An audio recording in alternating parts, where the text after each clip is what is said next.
მოგესალმებით, სალამი, დღესაც, როგორც სხვა დღეებში, დარწმუნებული ვარ ძალიან საინტერესო საუბრები გვექნება, სტუმრებით ძალიან საინტერესო ხალხი გვყავს, მე დღეს უმცირესობაში ვარ, მინდა გითხრა.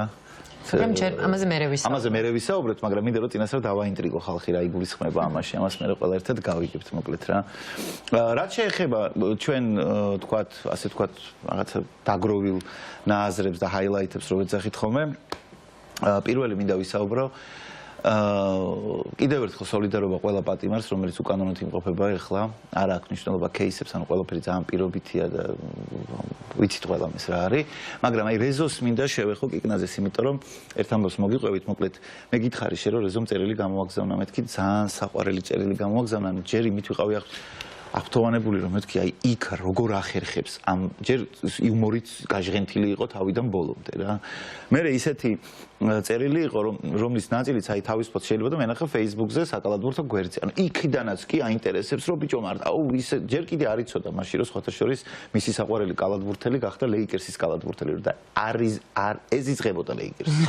იქ მოხდა ზუსტად.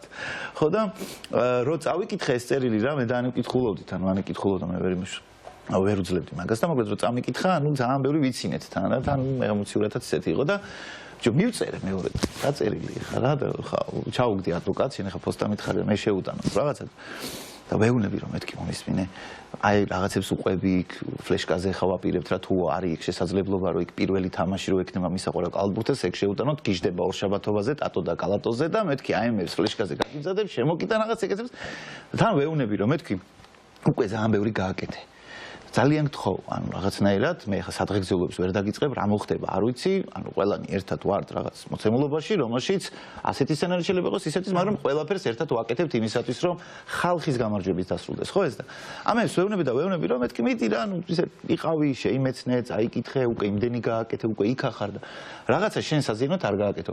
ის წერილიც მეთქი, რომელსაც შენ შეპირებული ხარ, რომელიც უნდა წავიკითხო, მეთქი მე აქ ეთერში რა. ისე გქენი მეთქი რომ გეხვეწები რაღაცა ისეთი არ მათქვემინე ხა მე რაც შენ მე დაგაზიანებს რა ხა მე პატარა მეგობარია ჩემი ხა რაღაცა ზრუნვის მომენტიც არის. ყველგან მახსენებო მადლობა ამისთვის ხა აქაც ხშირად ვამბობთ ხოლმე რა და მოკლედ უთხარი თუ არა და ეხლა შევიტანო რა. შეიტანა თუ არა და ზუსტად 2 საათში გამოდის და იმას აკეთებს რაც სასამართლოზე გააკეთა. ფიქრობ მეთქვი ბიჭო აი რა გინდო და ჩემპიონში რა ეხა უნდა გავიგოთ რომ არის ადამიანური კუთხე და არის კიდე თქვათ რომ გესმის რატო აკეთებს რაღაცას. ერთი რაც მის ადვოკატს მე ძალიან დიდი პატივისცემა მაქვს ამ ადამიანის, იმიტომ რომ ნახე არ არის ადვილი რა, რომ უდიდეს პატივისცემს რეზოს. და ანუ ყოველთვის ამბობს რომ როგორი რთულიც არ უნდა იყოს ჩვენთვის მისაღებად რაღაცების და ჩვენ ქალბატონ ზია ამაღლობაზე ვსაუბრობდით მაგას რომ რამხელა მნიშვნელობა აქვს ადამიანის არჩევანს, ხო? შენ ახლა იმ დღეს ტირილიც კდებოდი, როდესაც დმა ისა ლაშაზე ლაშა ხო, ჩართვა იყო, არ ვიცი ხა ეკეთებოდა თუ რა, გასკდი, ხო? ანუ ძალიან რთული იყო, ძალიან ეთერამდეც, ეთერის დროსაც და ეთერის მერეც. ხო და მიუხედავად ამ ყველაფრისა, ანუ ძალიან რთული რამეა, როცა შენ ერთის მხრივ გინდა რომ ადამიანზე იზრუნო და რაღაცნაირად მინიმალიზება მოახდინო იმ ზიანის, იმიტომ რომ იცი რასთანაც არის დაპირისპირებული, მაგრამ მეორეს მხრივ დიდ პატივს ვცემ, იმიტომ მის არჩევანს. და თუ ის გადაწყვიტავს რომ აი ეს უნდა თქვას და ეს უნდა გააკეთოს, ძალიან რთულია ამაში ხელი შეშლა და მე ვფიქრობ რომ რთული იმ კუთხით კი არა რომ შენ ძალიან ცდილობ და ისე არ რთული. რთულია დაწყებაც კი ამაზე საუბრის, მაგრამ ну რა ვთქვა ძალიან მე იმ დღესაც თქვი რომ თითო ამ ქაოსში ამ გამოფიტულ ადამიანში ძალიან რთულია მე მესმის თითოეული ადამიანის ემოციური მდგომარეობა გავიგოთ. აი თუნდაც იქ ვინც არიან, ანუ იმათ კიდე სხვა ისინი კიდე სხვანაირად არიან. ჯერთი რეზო ძალიან გავამართლა რომ 4 ადამიანია და 4-ვე აქციებზე დაჭერილები არიან და ნუ იმ კუთხით გავამართლა რომ ბევრი საერთო აქვთ, ბევრ რაღაცას იხსენებენ. თუმცა ისიც უნდა ითქვას, რომ იქ არიან ისეთი ადამიანებიც, აი ონისე ძმა იყო მოსული და თქვა, რომ საერთოდ აქციასთან არაფერი შუაში არ არის ის ადამიანი, ვინც იქ არის, მანამდეც იყო საპატიმროში, მაგრამ ძალიან მაგარი ურთიერთობები ჩამოაყალიბეს, იმიტომ რომ იცი რა არის, თუ რაღაცა დაკვეთით არ არის, მათი შევიწროება ეცრად უარებთ, ისმით რომ პატივისცემენ. ის ადამიანი, ვინც იქ არის, შეიძლება არ ეთანხმებოდეს საერთოდ ამას. ან უბრალოდ არ აინტერესებდეს, მაგრამ პრინციპულ ადამიანებს, ხო, თუ ისინი არ არიან რაღაცა სისტემაზე მიბმულები და რაღაც ანგარებაზიან დავალება არ აქვს, ძალიან დიდ პატივს ვცემენ, ეგრე არ არის. ხო და აი რეზოსთან მიმართებაში უბრალოდ მინდა რომ გაიგონ რას გადის ეს ადამიანი და რასაც გადის, როგორ გადის. აი ცოტა ის მომაგონა, რა ქვია, ბენინის ფილმი რო არის, რა ცხოვრება მშვენიერია, ნუ სულ თამაშით რო გაატარებს მეორე მსოფლიო ომს და ნუ რა კუთხით. იმ კუთხით რომ ანუ ამხელა ამდენი იუმორით და იქ ისეთი ახლა ყველაფერს ვერ ვიტყვი უბრალოდ, მაგრამ ძალიან მაგრა ღატავს და ძალიან მაგრა ხუმრობს იმ წერილში რა და ერთის ხრივთან გამიხარდა, იმიტომ რომ მაგას ვეუბნებოდი რომ ანუ ნებისმიერი კრიზისი ყოველთვის არის რაღაცეების გადააზრების, პიროვნულად გაძლიერების, გადაფასების, იმიტომ რომ რეზოს ცხოვრება ეხა მარტო აქციებით ხوار დაწყებულა, მას ძალიან რთული გზაა გამოვლილი ამ აქციებამდე პერიოდამდეც, ხო? ანუ სახლი დაკარგა, მისი მშობლების განცდებია, ძალიან დიდი სინია გადატანა და მე ვერ ვხვდები უბრალოდ ამხელა ძალა საკუთარ თავში როგორ პოულობს.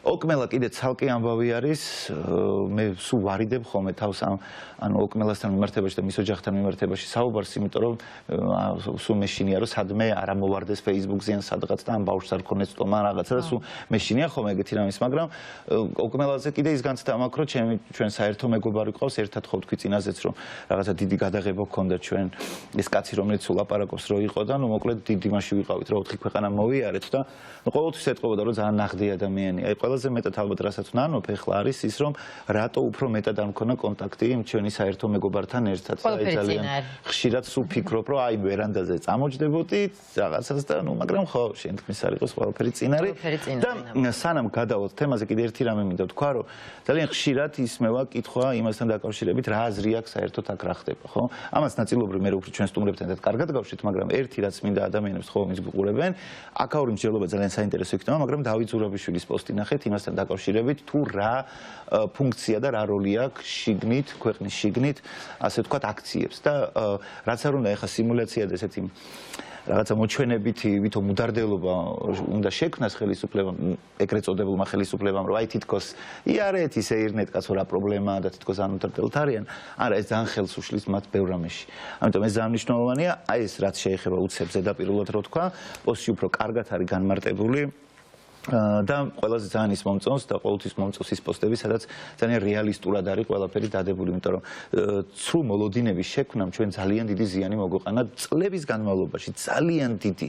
ადამიანები არ არიან დაღრილები მხოლოდ ამ აქციებით, ეს უნდა გვახსოვდეს. წლებია ისინი იფიტებოდნენ, აი ეგეთი ცრუ მოლოდინებით, ეგეთი არათანმიმდევრულობით პოლიტიკოსებისგან. საერთოდ არ არიან დაღრილები, უფრო აი ამ იმედგაცრუებებით და ცრუ მოლოდინებით არის დაღრილი ხალხი. კი ბატონო და თან ეს გრძელდება ძალიან დიდი კიდე ეს თან იმედგაცრუებაც ხო ცრუ მოლოდინებს მოყვება აუცილებლად და ეს ნამდვილად ამის ბრალია. კი არა, პირიქით. მეც თუ დაასრულე უკვე აი უბრალოდ ხო ვიტყვი რომ ნახეთ და შედით ნახეთ და ძალიან მნიშვნელოვანი არის ჩემი აზრით, წაიკითხეთ, გადაიაზრეთ. მეც როგორც ყოველთვის მინდა ჩემი სოლიდარობა და თანადგომა გამოვცხადო ყველა სინდისის პატიმარს. დღეს დილიდან არ ვიცი დღეს რაღაც ბევრი სასამართლო პროცესი იყო, ბევრი ვიდეო ვნახე, მათ შორის მათე დევიძის ვიდეოც ვნახე 21 წლის მათე დევიძის და რაღაცნაირად არ ვიცი ძალიან რთული იყო, იმიტომ რომ მართლაც ისეთი არაჩვეულებრივი ხალხი არის დღეს დაკავებული ადამიანები. ხო, მე ჩემი მეგობრებიც არიან, მათ შორის არის ოკმელა, საბა, ნიკუშა, მუსიკი და კაი გირაოთი გამოუშვეს და ცოტა დავმშვიდი ამასთან დაკავშირებით, მაგრამ იქ არის ხალხი, რომლებსაც არასოდეს არ ვიცნობდი და აღმოვაჩინე ჩვენს საზოგადოებაში გამოჩნდნენ უამრავი გმირები, ხალხი, რომლებიც არიან ძალიან გონიერები, ძალიან ლამაზები მართლა და რაღაცნაირი თავდადებულები, მართლები და ჩემთვის რაც ყველაზე უფრო მეტად აღმაფრთოვანებელი არის ძლიერები ძალიან რა მიუხედავად ამ ყველაფრისა იმხელა მუხტს გვაძლევენ ყოველი სასამართლო პროცესიდან თუ საკნიდან გამოგზავნილი წერილით თუ არ ვიცი მართლა ერთმანეთის მიმართ როგორ თანადგომას აცხადებენ თუ აი როგორ მეც ვნახე რეზო კიკნაძეს ეს ვიდეო და არ ვიცი მე საერთოდ არ ვიცნობდი რეზოს მაგრამ ჩემთვის ის არის აი ისეთ ახლობელ ადამიანად აღვიქვამ უკვე იმიტომ რომ მართლა აღფრთოვანებული ვარ შენით რეზოც და მზია ამაღლობელიც რომელიც 27 დღეა უკვე შემშილობს და დღეს გავრცელდა ინფორმაცია რომ მისი მთავარი მიზანი არის რომ ფიზიკურად ჯანმრთელად იყოს რომ თავის სასამართლო პროცესს დაესწროს მოკლედ იმდენი ისეთი ამბავია რომელიც არის ერთდროულად ძალიან ტკივნეული და სულის შემძვრელი იმიტომ რომ აი ამ რაღაცა მართლა ტერორში არიან ადამიანები და ამ ყველაფერთან ერთად აი ამ ტერორის პარალელურად პირიქით, ანუ დადებითი მხრივ სულის შემძვრელ ამბებსაც და ადამიანებსაც ნახულობს რა ისეთი აღმაფრთოვანებელია და იმხელა мотиваციას და ძალას გვაძლევენ ეს ადამიანები ჩვენ რომ ყოველ დღე კიდევ უფრო და უფრო ვრწმუნდები მე პირადად და დარწმუნებული ვარ რომ ყველა და კიდევ უფრო და უფრო მეტი მიზეზი გვეძლევა იმისათვის თუ რატომ უნდა ვიბრძოლოთ ბოლომდე და აუცილებლად უნდა ვიბრძოლოთ ბოლომდე იმიტომ რომ ეს ქვეყანა გარდა იმისა თუ რამდენად მშვენიერია გეოგრაფიულად როგორი კულტურის მატარებელია ისტორიულად ამის გარდა ანუ ხალხი რომელიც ამ ქვეყანაში ცხოვრობს არის მართლაც აი არ ვიცი მართლაც გმირი ხალხის ქვეყანა, მართლაც არის ეს რაღაც არანორმალური ემპათიის და თანადგომის და სოლიდარობის ფაქტები და ამბები, რასაც ჩვენ აი ამ 2 თვის განმავლობაში უკვე 1 თვეზე მეტი გავიდა. ვნახულობთ, ეს არის მართლაც რაღაც მგონია, რომ რაღაც წიგნს ვკითხულობ ტერორზე და გმირობაზე. აი მართლა რაღაც ეგეთი განცდამა ყოველდღიურ ცხოვრებაში იმდანაც დაუჯერებელი და თან აღმაფრთოვანებელი და თან ძალიან მტკივნეულია და აი ზუსტად ამის გამო მე მჯერა დარწმუნებული ვარ იმაში რომ ეს ამ ხალხის ესეთი თავდადება და გმირობა არ დაიკარგება ეს უბრალოდ ვერ მოხდება სამყარო ეგრე არ მუშაობს და ჩვენ აუცილებლად დავამარცხებთ და გავაცამტვერებთ ამ რეჟიმს მე ამაში ვარ დარწმუნებული ჩემი დიდი სიყვარული თანადგომა და სოლიდარობა ყველა სინდისის პატიმარს თოკმელ გეხუტები და გეფერები ქალბატონ ზიასაც და ყველას აბსოლუტურად ყველას ვერ სამწუხაროდ ვერ ჩამოვთვლი ყველა სინდისის პატიმრის სახელს და გვარს და ხო მე მგონი შეგვიძლია უკვე გადავიდეთ თემაზე მე ვახსენე ჩვენი უმშვენიერესი ქვეყანა და მისი გეოგრაფია და კულტურა და ხალხი და დღეს ჩვენ სწორედ ვისაუბრებთ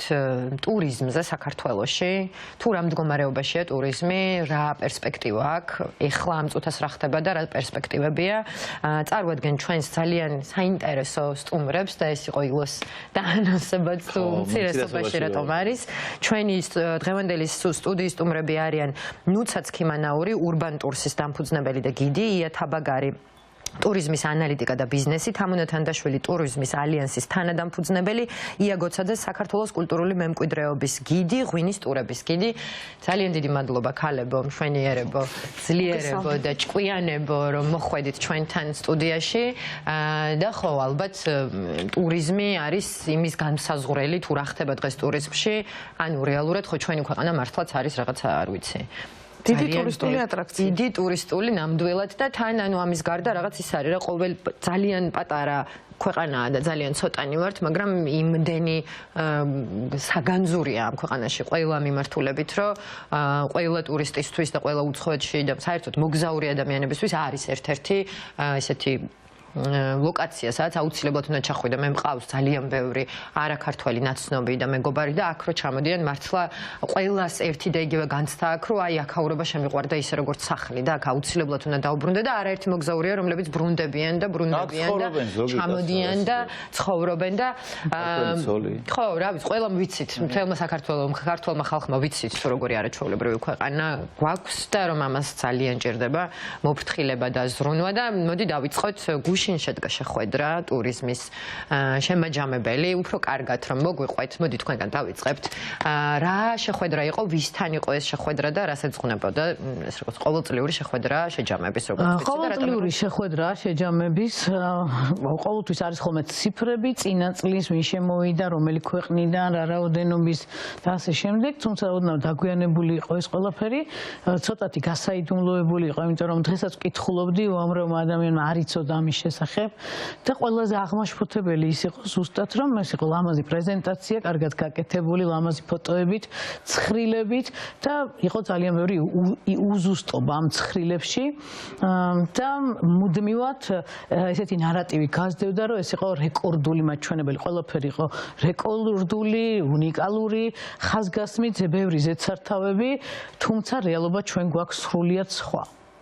რეკორდული რეკორდები რატომ იყო გასაიდუმლოებული ანუ ასე ხდება ხოლმე თუ რამე მიზეზი ქონდა შეიძლება ტურიზმშიც შემოყვანის ტურისტში თუ გაყვანს ზოგადად აი ტურიზმის სფეროში ბევრი ადამიანი რომელიც გამოთქვამს ძალიან ობიექტურ აზრს რაღაცას აპროტესტებს ძალიან ხშირად თავად ტურიზმის ხელისუფლება დავარქვათ ასე იმიტომ რომ აქ შედის ეკონომიკის სამინისტროს ეს არის ტურიზმის ადმინისტრაცია და არა მხოლოდ აქაური არამედ აჭარისაც და როგორ გითხრათ, ეს არის DMO-ები. ამათ ყველას ერთად მოდით მოიხსენიოთ როგორც ტურიზმის ხელისუფლება და მართალია გითხრათ, არ უყვართ რჩევა, არ უყვართ საყვედური, არ უყვართ შენიშვნა, რაღაცა სხვა მოლოდინები აქვთ, ანუ რაღაც როლში არიან, ყველაფერი იციან, ყველაფერს აკონტროლებენ, ყველაფერს დაქვს მონიტორინგი და აქაც ვიტყოდი, რომ ესეც არ შეესაბამება რეალობას, იმიტომ რომ ბევრი რაღაც არასწორად ვითარდება, ეს არ დაწყებულა არც გუშინ, არც ჩარშან,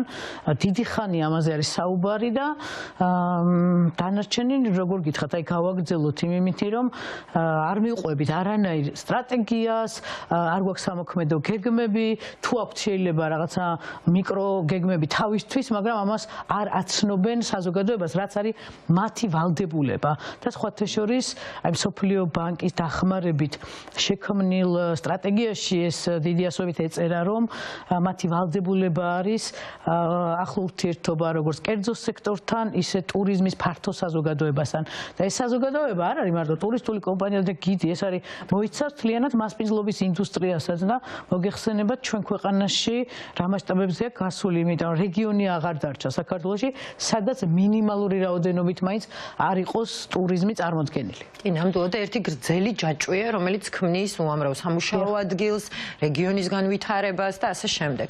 არის კრიტიკული აზრი, ანუ საერთოდ მთელს ტურიზმში მიიჩნია, იასი ეშინია ყველას. იან თუ თქვა ეუბნებიან, რომ იასი არის სპეციალისტი ჩვენ სფეროში, რომელიც ძალიან ბევრი წელია მოღვაწეობს თან სხვადასხვა მიმართულებით, ასოციაციასაც ხელმძღვანელობს, თავისი ბიზნესიც აქვს, განავითარა კიდევაც, ანუ როგორც ანალიტიკოს ძალიან ბევრი საერთაშორისო ორგანიზაცია იწვევს სხვადასხვა ეთქმის მოკლედ კარგად ეხა იას პრომოტი ვარ და არის ხოლმე იცით რა, კერძო საჯარო პარტნიორობა, რომელიც ტურიზმი ამის გარეშე არ არსებობს. იქ არის ხოლმე თქვათ ძალების ბალანსი და ინტერესების გავლენების ბალანსი. თუ კეთილგანწყობილია ეს ორი სფერო ერთმანეთის მიმართ, ანუ ისეთი ხელმძღვანელია, რომ კარგი ურთიერთობა აქვს კერძო სექტორთან, ან კერძო სექტორში არ არიან თქვათ ძალიან აქტიური წევრები და მიყვებიან დინებას. მაშინ ყველაფერი კარგად არის. ჩვენ რაღაცა ბოლო განსაკუთრებით პოსტკოვიდურ მდგომარეობაში მთლიანმა ინდუსტრიამ გადაწყვიტა, რომ მოდით შევქმნათ ისეთი სისტემა, ძლიერი, თუნდაც ინსტიტუციურ დონეზე, რომელიც არ იქნება დამოკიდებული განწყობებზე, დამოკიდებულებებზე, ბიძაშვილობაზე, მომწონს, არ მომწონს.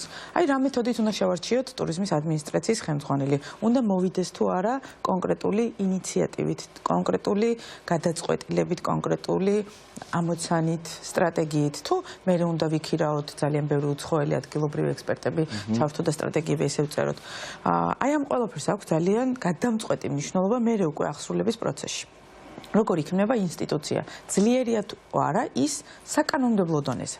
იმიტომ რომ კანონის უზენაესობა რის დღევანდელ დღეს კრიზისში რატო ვართ? კანონი არ არის სამართლიანი. ჩვენ ამას ვამბობთ, ხო?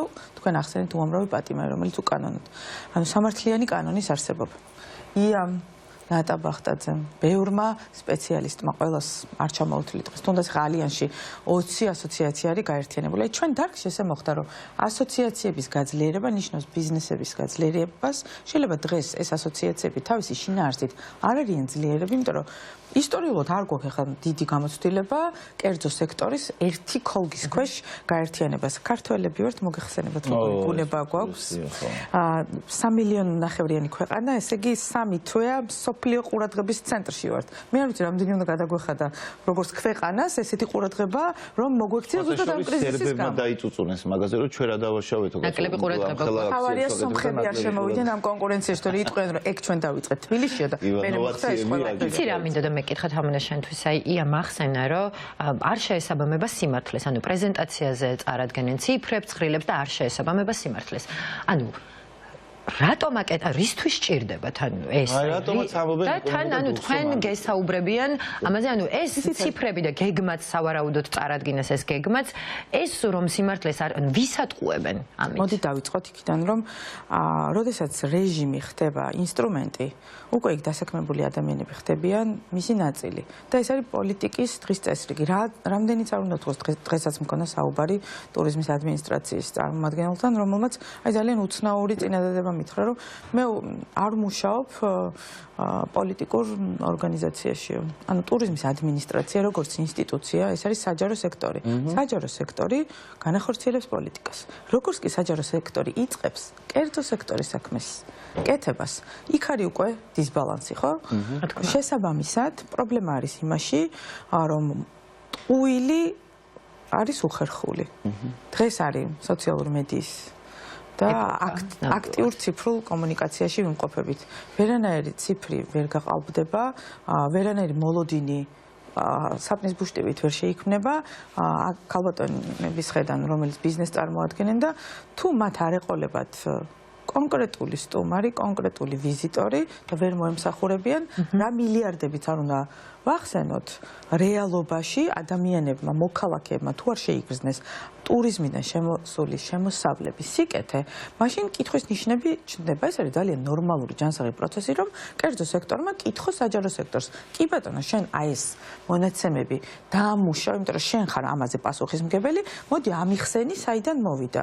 ამიხსენი რუსეთიდან რატომ გვაქვს ამხელა ციფრი, გარდა იმისა, რომ არის ტრადიციული ბაზარი, გვესმის, რომ ჩვენ რაღაცა საჯარო სექტორიდან ისმის, რომ ერთი წუთით თქვენ ცოტა ვერ ერკვევით საკითხში და ჩვენ ხა კომპეტენტურები.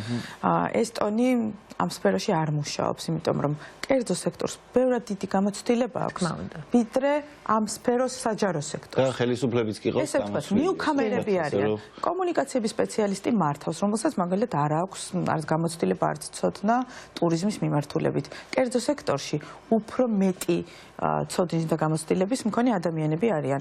ეს პარტნიორობა უნდა შედგეს თუ ეს პარტნიორობა არ არის, ალბათ, რა ვიცი, დამრიგებლების როლში არ ვართ. იცით, ჩვენი როლი ვიპოვეთ სამოქალაქო სექტორში, თქვათ ალიანსმა თქვა, რომ მე მინდა ვიყო სამოქალაქო სექტორი, რომელიც იქნება ბალანსი საჯაროსა და კერძო შორის, რომ აი ამ ბალანსით რეფორმები განვახორციელო. რა გვინდოდა მაშინ რეფორმა? ხო, რეფორმაზე იყო საუბარი. ტურიზმის სფეროში მოგეხსენებათ, რომ ბოლო 4 წელიწადია მიმდინარეობს რეფორმა. ეგრეთ წოდებული რეფორმა მიმდინარეობს. ძალიან მწვავედ. მწვავედ, იმიტომ რომ ამოცანა, დასახული ამოცანები იყო რთული.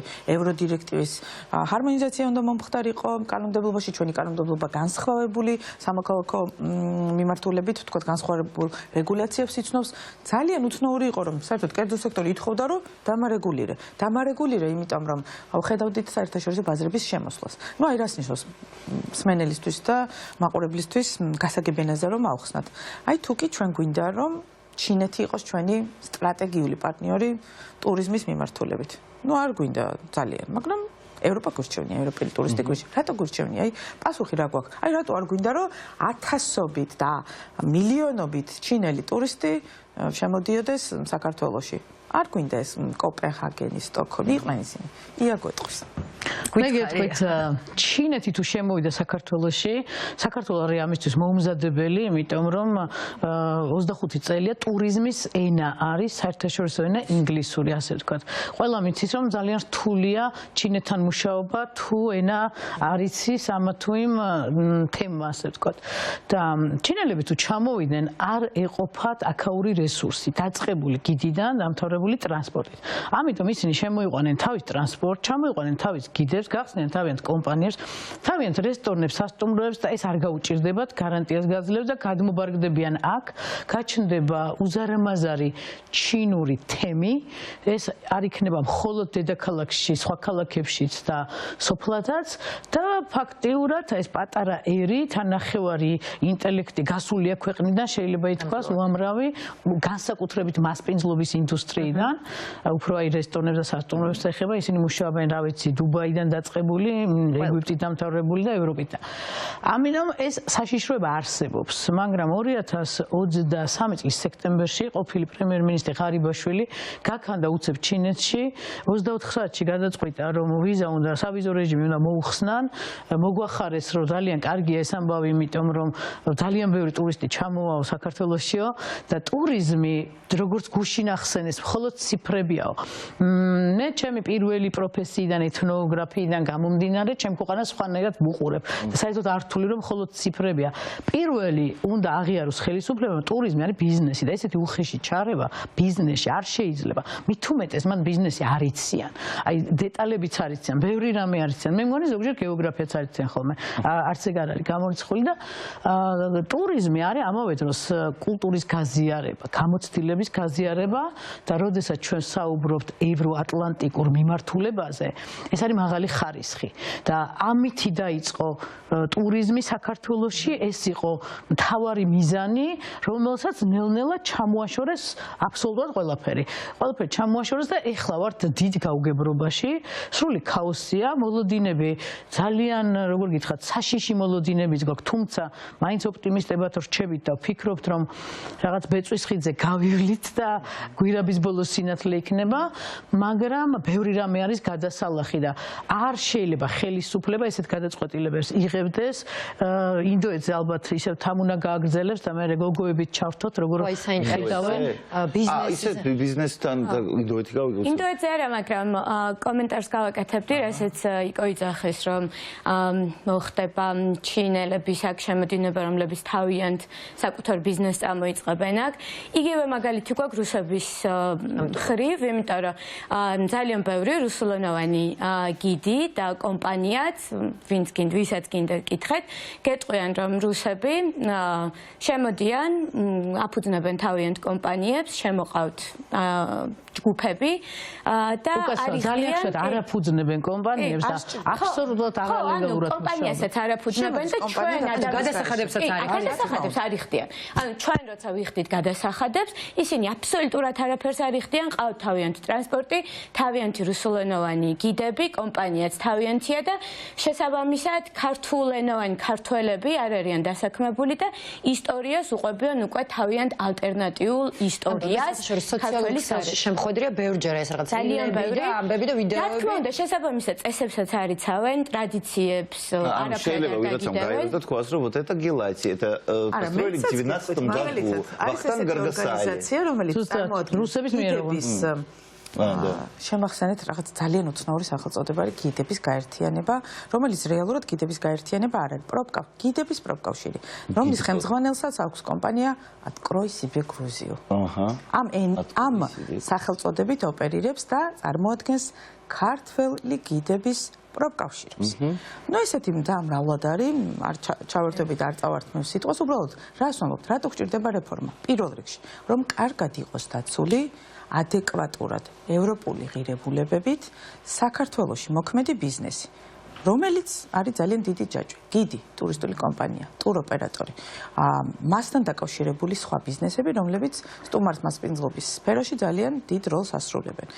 დაცული უფლებები არ ნიშნავს მხოლოდ ცალსახად, რომ შევზღუდოთ და უცხოური ინვესტიციების საწინააღმდეგო ნაბიჯები გადავდოთ, ან ის ინდექსი დავკარგოთ, რომელიც გვაქვს ბიზნესის კეთების ძალიან სიმარტივე საქართველოში, რომელიცაც ვართ მომხიბვლელი. მაგრამ საშიშროება რომ ვართ ნიშური ქვეყანა, პატარა 3 მილიონი ნახევრიანი ქვეყანა, რომელიც ამაყობს იმ ლანდშაფტით, იმ ბუნებრივი რესურსებით და გვესაჭიროება ადეკვატური სამიზნე ბაზრები, რომელსაც გავუმკლავდებით ეტაპობრივად, დავაწესებთ რაღაც ჩამკეტ მექანიზმებსაც, როდესაც რაოდენობა არის ჭარბი, ხვდებით რა უნდა გავაკეთოთ და რუსეთის ძალიან ადეკვატური მაგალითი მოვიყვანეთ, რომ ვერაფრით ვერ დავხვდით მზად. შევდიოდი კვების ობიექტებში და ვნახულობდი მხოლოდ რუსულ ენაზე მენიუებს. მქონდა ძალიან მკვეთრი რეაქცია და არ ვიცოდი სად უნდა დამერეკ. ანუ ვის უნდა მივმართო, რომ რატომ გაქვთ რუსულ ენაზე, რატომ არ არის ქართული და ინგლისური, თქვათ ქართული სახელმწიფო ენა, საერთაშორისო ინგლისური და ვემსახურებით უკვე მათ ენაზე. ამას ხო თავისი შედეგები მოყვება, ხო ნელ-ნელა. რუსული კომუნები. რა ვნახეთ ჩვენ, რომ ინტეგრაცია არ მოხდა, ანუ ჩვენ კი არ ვეზიარეთ. მოდით ვთქვათ, რომ ყველაფერში საშინლები და არ არიან რუსები, ხო? აქვთ თავისი მაღალი, მე ავიაციის სფეროს წარმოადგენ. აეროფლოტი ერთ-ერთი მაღალი პილოტაჟის ავიაკომპანია და აქვთ სპეციალიზირებული ცოდნა. ეს არ ნიშნავს, რომ ადგე ქუდი დაიხურო, რუსული პასპორტი აიღო და რუსული პოლიტიკით მართო მერე, ან იმდენი მილიონი რუსი ჩამოიყვანო, რომ დაიძახებს, რომ ვალოჯა პამაგი მერე ტანკით მოდიოდეს და თავის ხალხს ბრჭყალებში იცავდეს და მე ოკუპაციის ისევ რისკის ქვეშ დავდგეთ. ჩვენ არ ვამბობთ, რომ ბიზნესი არ უნდა იყოს დივერსიფიცირებული. დივერსიფიკაციასაც აქვს თავისი ძალიან ლოგიკური და ანალიტიკური გზა. და ჩარჩოები სხვა ჩარჩოები ჩამკეტი ჩარჩო თუ რეფორმა რომელიც თქვა ახალმა ადმინისტრაციის ხელმძღვანელმა რომ მოვიდა ჩვენ ვკითხა რომ მაინც ამ რეფორმაშიო რას გულისხმობთ და კი გაგვიკვირდა მაშინ რომ აი ხა რა ვიცი რეფორმაში რას უნდა გულისხმობთ ვისია რეფორმა არის კერძო და საჯარო პარტნიორობის ესე მუშაობს სხვანაირად თქვა აი სამედიცინო სფეროში მარტივი რო იყოს რაღაც საფთიაქო ქსელებს ისეთი რეგულაცია რო დაუწესოთ რომელიც ვერასოდეს ვერ განხორციელდება ხო აფთიაქები რო არ იყვნენ ქვეყანაში და მხოლოდ საფთიაქო რეგულაცია გქონდეს ისევე არის ტურიზმში უბრალოდ ეს ტურიზმი არის ძალიან მრავალწახნაგოვანი პირდაპირი და ირიბი სყიდველ უნარიანობასთან დაკავშირებული აი მოდით მოლის მაგალითი ავიღოთ თუ ყავს ჩინელი მოგზაური ისინი შოპინგობენ ესე იგი შოპინგი გახდება ერთ-ერთი მნიშვნელოვანი ატრაქცია რა თქმა უნდა მოლების ინტერესი ისევე გადასახადებს გადაიხდიან და შემოვა ჩვენს ბიუჯეტში. ჩვენ ამას მივესალმებით, მაგრამ არ მივესალმებით ისეთი ტურიზმის რაღაცა ისეთ პროცეს ტურიზმში, სადაც მხოლოდ ამ მიმართულებაზე ვიქნებით ორიენტირებული. მაშინ რა უყოთ ამ ქვეყანას თავისი კურორტების განვითარებით. მე არ ვარ ისე ინტენსიურად ჩართული, მაგრამ თავიდან აი კანონის ნაწილში კანონს ერქვა ტურიზმისა და კურორტების შესახებ კანონი 97 წლის, სადაც ედუარდ შევარდნაძე აწერდა ხელს. რაღაც უცბად მივიღეთ კანონი ტურიზმის შესახებ. კურორტები ცალკე გავიდა როგორც დამოუკიდებელი ჯერ სტატუსის არ მქონე. ჯერ გაკეთდა პრეზენტაციები, გამოცხადდა რომ 80 მილიონი დაიხარჯებოდა. ისეთ რა, ეს არის იცით როგორი მოლოდინები? მე ვარ ინვესტორი, მყავს თამუნა თანდაშვილი კონსულტანტი და ვეკითხები. რა ვქნა ხაი რომელ რეგიონში მინდა რომ რომელიღაც რეგიონში სასტუმრო კომპლექსი გავხსნა, ატრაქცია გავაკეთო, კვების ობიექტი, რას მირჩევ? რას უნდა შევხედო, რა ინდიკატორებს? თუ არასწორ მოლოდინებს შემიქმნი როგორც საჯარო სექტორი, მეტყვი რომ აი ეს არის ჩემი პრიორიტეტი 5 წლის განმავლობაში, მე განვავითარ, აი ამ ბაზრებიდან შემოვიყვან უამრავ ტურისტს, შემოვიყვან ავიაკომპანიებს და მე აბსოლუტურად სხვა რამეს აკეთებ. მე გამოვდივარ არაკომპეტენტური მრჩეველი ბიზნესი ზარალობს როგორც ბიზნესი მე მიწებს რომელიც გამოგაქვს როგორც საინვესტიციო თქვათ იგივე სასტუმრო ქსელების მოსაზიდად საერთაშორისო ბაზრებზე ხვდებით ცოტა არასტაბილური შეთავაზებების მქონე პარტნიორები რომ აღარაფერი ვთქვა ციფრულ ეკონომიკაზე ხო პირველი რა პრობლემაც ტურიზმს აქვს საქართველოში მე არ ვიცი სხვას რა გამოცდილება აქვს და ცოტა მეუხერხულება კიდევაც საკუთარ თავზე ლაპარაკობ ხშირად ამბობენ რა უნდა ამ თანდაშულს რას გვერდჩვის მე ვარ ავიაციის სფერო და მე საქართველოში მუშაობდი ქართულ ავიაკომპანიაში კომერციულ მიმართულებას ხელმძღვანელობდი 17 ავიამიმართულებას გარდა იმისა რომ საერთაშორისო ავიაკომპანიებში მმართველობით პოზიციებზე მქონდა გამოცდილება ამ გამოცდილებამ მასწავლა ქართული ბაზარი ქართული კომპანიები მოთხოვნა და საერთაშორისო ბაზრების მოთხოვნა და ინტერესი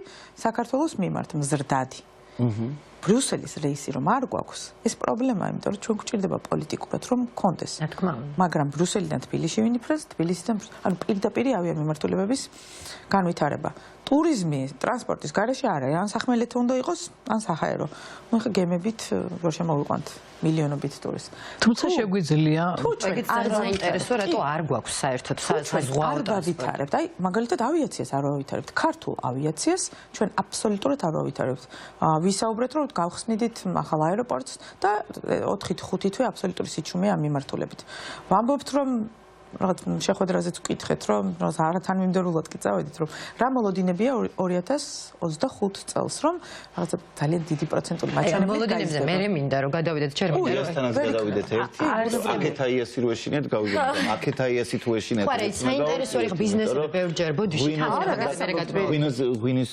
ტურიზმზე მინდა ვკითხო ანუ ამ შემთხვევაში და არა მხოლოდ საერთოდ ვითარებაა დღეს და სადუართ აი ბაზრის დივერსიფიცირებასთან დაკავშირებით დავამატებდი მეც ანუ და იმ პრობლემის წინაშე რაც დღეს ვგავართ, ჯერ კიდევ გაზაფხულიდან მოყოლებული გვაქვს აქციები, შემდეგ უკვე არჩევნები, რომელიც არ არის აღიარებული.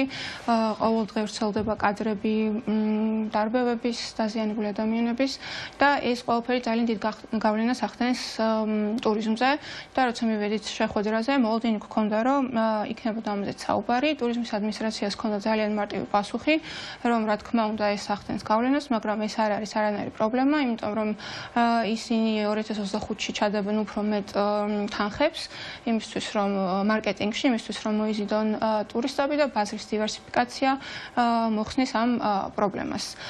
თუმცა მე მაქვს აქ სლაიდი წამოღებული, რომელიც პრეზენტაციაზე გადავიღე და ამ სლაიდზე არის მითითებული ის ქვეყნები, რომელშიც პირველადი ბაზრად მოიაზრებს ტურიზმის ადმინისტრაცია, როგორც თვითონ გითხრეს, იმიტომ იქ არის პირდაპირ ფრენები და პირველ რიგში იქ აპირებს, რომ ჩადოს თანხები მარკეტინგში.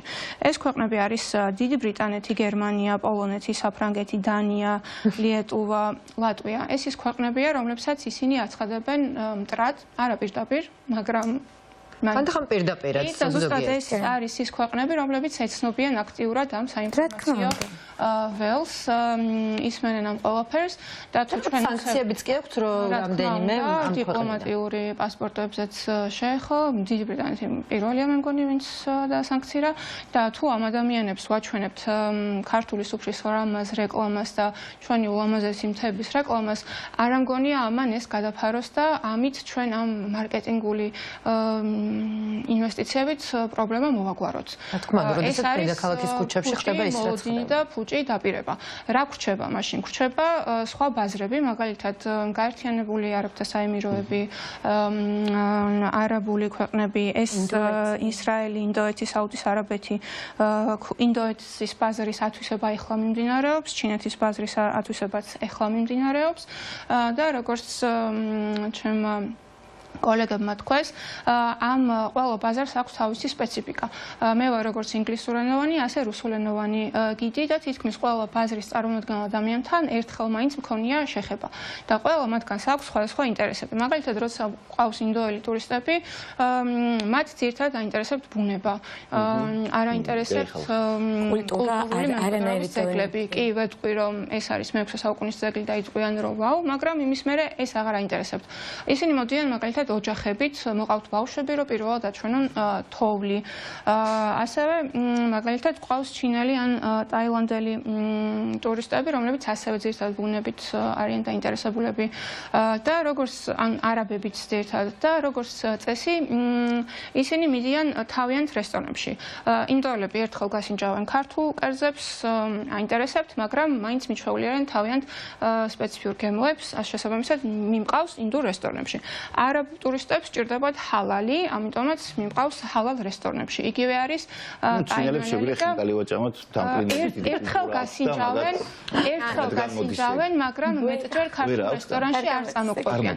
შესაბამისად, ვის აინტერესებს ქართული კულტურა, ქართული ღვინო, ეს არიან ევროპელი, ამერიკელი, ავსტრალიელი, ახალი ზელანდიელებიც განსაკუთრებით ინტერესდებიან ხოლმე და აი მათთან ტურისტ დროს შემიძლია ხოლმე რომ ფრთები გავშალო, ვილაპარაკო ქართულ უძველეს კულტურაზე, ჯერ კიდე კოლხებზე, იბერიაზე, ასე შემდეგ, ყველა სფეროში ერკვევიან არქიტექტურაში, ღვინოში, მივდივართ ღვინის ტურიზმზე, პატარა და მცირე მეურნეობებში. ან ირლანდიელი ჩამოვა მითოლოგიაზე და გაესაუბრები, იმათ უყვართ ეგეთი კელტების რესტორნებში აუცილებლად და ყოველ დღე სხვადასხვა ცდილობენ რომ სხვადასხვა კუთხის სამზარეულოები და გემოვნონ, მაგალითად თუ მივდივართ იმერეთში, ცდილობენ რომ იმერული კერძები შეუკვეთონ და გასტროტურიზმი არის ევროპის ერთ-ერთი ძირითადი მათგანი. თუ ჩვენ ვამბობთ, რომ ბაზარი იცვლება, არ ამბობენ, მაგრამ ჩვენ ხო ვიცით და ხვდებით, რომ ბაზარი შეიცვლება. მაშინ როგორც ქალბატონმა იამ თქვა, უნდა მოვემზადოთ ამისთვის. თუ არ ვართ მზად, ასევე რას ვაკეთებთ? იმიტომ რომ გამოდის, რომ თუ აღარ გვყავს ევროპელი და ამერიკელი ტურისტები, რომლებიც ქართული გასტრონომიით და ქართული კულტურით ინტერესდებიან და უნდა გადავერთოთ სხვა ბაზრებზე, რა გამოდის, რომ ქართულმა რესტორნებმა უნდა გადააკეთონ ინდურ სამზარეულოზე ან ჩინურ სამზარეულოზე და ეს ასე გამოდის, რომ ქართული ოცნების მთავრობის პირობებში ჩვენ კარგავთ ქართულ იდენტობას, ქართულ ეროვნულ ღირსებას. ანუ რეალურად ქართველობას გვართმევენ ესენი, ასე გამოდის. ახლა ევროპა გვართმევდა, მაგრამ როგორც აღმოჩნდა თურმეთში და ესეც იყო ერთ-ერთი მიზეზი, რატომაც მე მივედი შეხვედრაზე. ზოგადად ძალიან წყნარი ადამიანი ვარ და ალბათ რაღაცები ჩემში შეიცვალა, განსაკუთრებით გაზაფხულის აქციების პერიოდში. თან იაქვია, საშიში ხალხი. კარგი, რაც ხის აღმოაჩინეთ რომ მეზობლები ვარ. ორია მეზობელი, ვაუ. კარგი, რაც გააკეთა ამ აქციებმა, ჩემი აზრით, არის ის, რომ ჩვენ გვასწავლა სამოქალაქო საზოგადოების წევრობა. დაგვანახა ის, რომ ეს ქვეყანა მართლა ჩვენია და მე ჩვენი მოსავლელია. ვიზრუნო მასე, კი, ნამდვილად ჩვენი მოსავლელია და მე თუ ვხედავ რაიმე პრობლემას, მე ამ პრობლემაზე უნდა ვიყვირო, ვიკივლო, ვიწივლო, თურმე ასე ყოფილა საჭირო, რომ მე ეს ინფორმაცია მათამდე მოვიტანო, იმიტომ რომ თუ არ აღიარებ, რომ ეს პრობლემა არსებობს, შენ ამ პრობლემის მოგვარებაზე არ იზრუნებ. და ზუსტად ეს ვთქვი მე შეხვედრის დროს, თუ თქვენ გვეუბნებით, რომ ქვეყანაში არანაირი პრობლემები არ არის და არ გვიგვარებთ ამ პრობლემებს, გამოდის, რომ ჩვენი გადასახადებიდან გაცემულ ხელფას იღებთ წყვილად. ესეც ახლა გავიაზრე, რომ თურმე მთავრობა არის დაქირავებული, მუშახელი, ჩვენი ხელქვეითები, რომლებიც ჩვენი პრობლემების მოგვარებაზე უნდა ზრუნავდნენ. როგორც გიდი, რა თქმა უნდა. როგორც გიდი, რა პრობლემებს ვაწყდები ახლა მე. ნუცაც ჩემი კოლეგაა და ნუცაც ფოტოებიც მაქვს მე დღეს აქ წამოღებული, შევკარით რაღაც ფოტოები. პირველი პრობლემა ალბათ რაც არის ქართული იდენტობის დაკარგვა, რასაც მე ძალიან განვიცდი და ქართული კულტურული მემკვიდრეობის ძეგლების მდგომარეობა. შორს რომ არ წავიდეთ და სტატისტიკაში მოცემული ქონდათ გუშინ ადმინისტრაციაში, რომ ჩამოსული სტუმრების 54% მიდის თბილისში. ჩემი აზრით უფრო მეტი ტურისტულად ვინც მოდის, თითქმის ყველა იწყებს თბილისიდან და მიდიან ყოველ შემთხვევაში პირველად აბანოთ უბანში. და დღეს აბანოთ უბანში კადრშიც ჩანს, გვაქვს ასეთი თანამედროვე მშენებლობები, რომელმაც სრულიად დაუკარგა ისტორიული ახალი ბრენდინგი გვაქვს, ეკლექტური საქართველოს. ჩვენ ქართველები თითქმის არასდროს არ მივდივართ ხოლმე აბანოთ უბანში, ხო? თუ არ ყავს ვინმე სტუმარი და ბევრი ჩვენი მოქალაქე ბოლოს როდის იყო ალბათ აბანოთ უბანში აღარ სახსოვს, მაგრამ ჩვენ ყოველდღე მივდივართ და ვუყურებთ ყოველდღე იხურება გასტრონომიული ობიექტები ძალიან ხშირად. დღესაც მითხრეს რომ ერთ-ერთი გასტრონომიული და რა უცნაურია, ხო, რატომ? აბანოთ უბანი ცენტრი ტურიზმის მიზიდულობის. უბანი კარგავს თავის სახეს, აქ არის უამრავი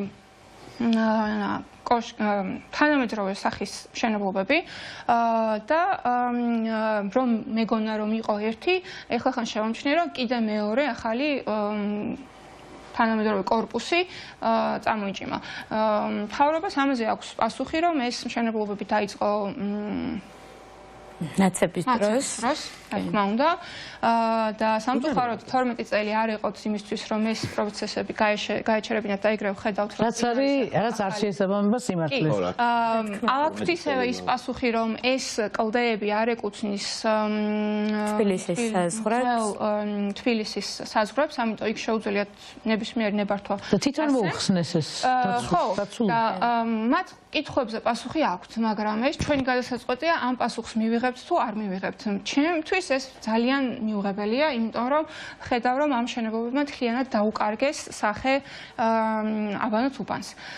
მეორე პრობლემა არის უკვე ინფრასტრუქტურა, რასაც ახლა კადრში ვხედავთ, ეს არის მაგალითად ქართლის დედა, რომელსაც ასევე თითქმის ყველა ჩამოსული ტურისტი ნახულობს და იქ დღემდე წლობით წინ გაკეთებული გრაფიტი, დაჟანგებული ძველი განათებები, მოაჯირი, რომელიც უსაფრთხო არ არის. ნამდვილად არ არის უსაფრთხო და თუ გადავალთ აბანოთ უბნის ინფრასტრუქტურაზეც, შეიძლება ვინმე თქვამ, რომ ეს გოგო ეხლა ჩასაფრებული არისო, მაგრამ ძალიან მარტივი ფოტოები წამოვიღე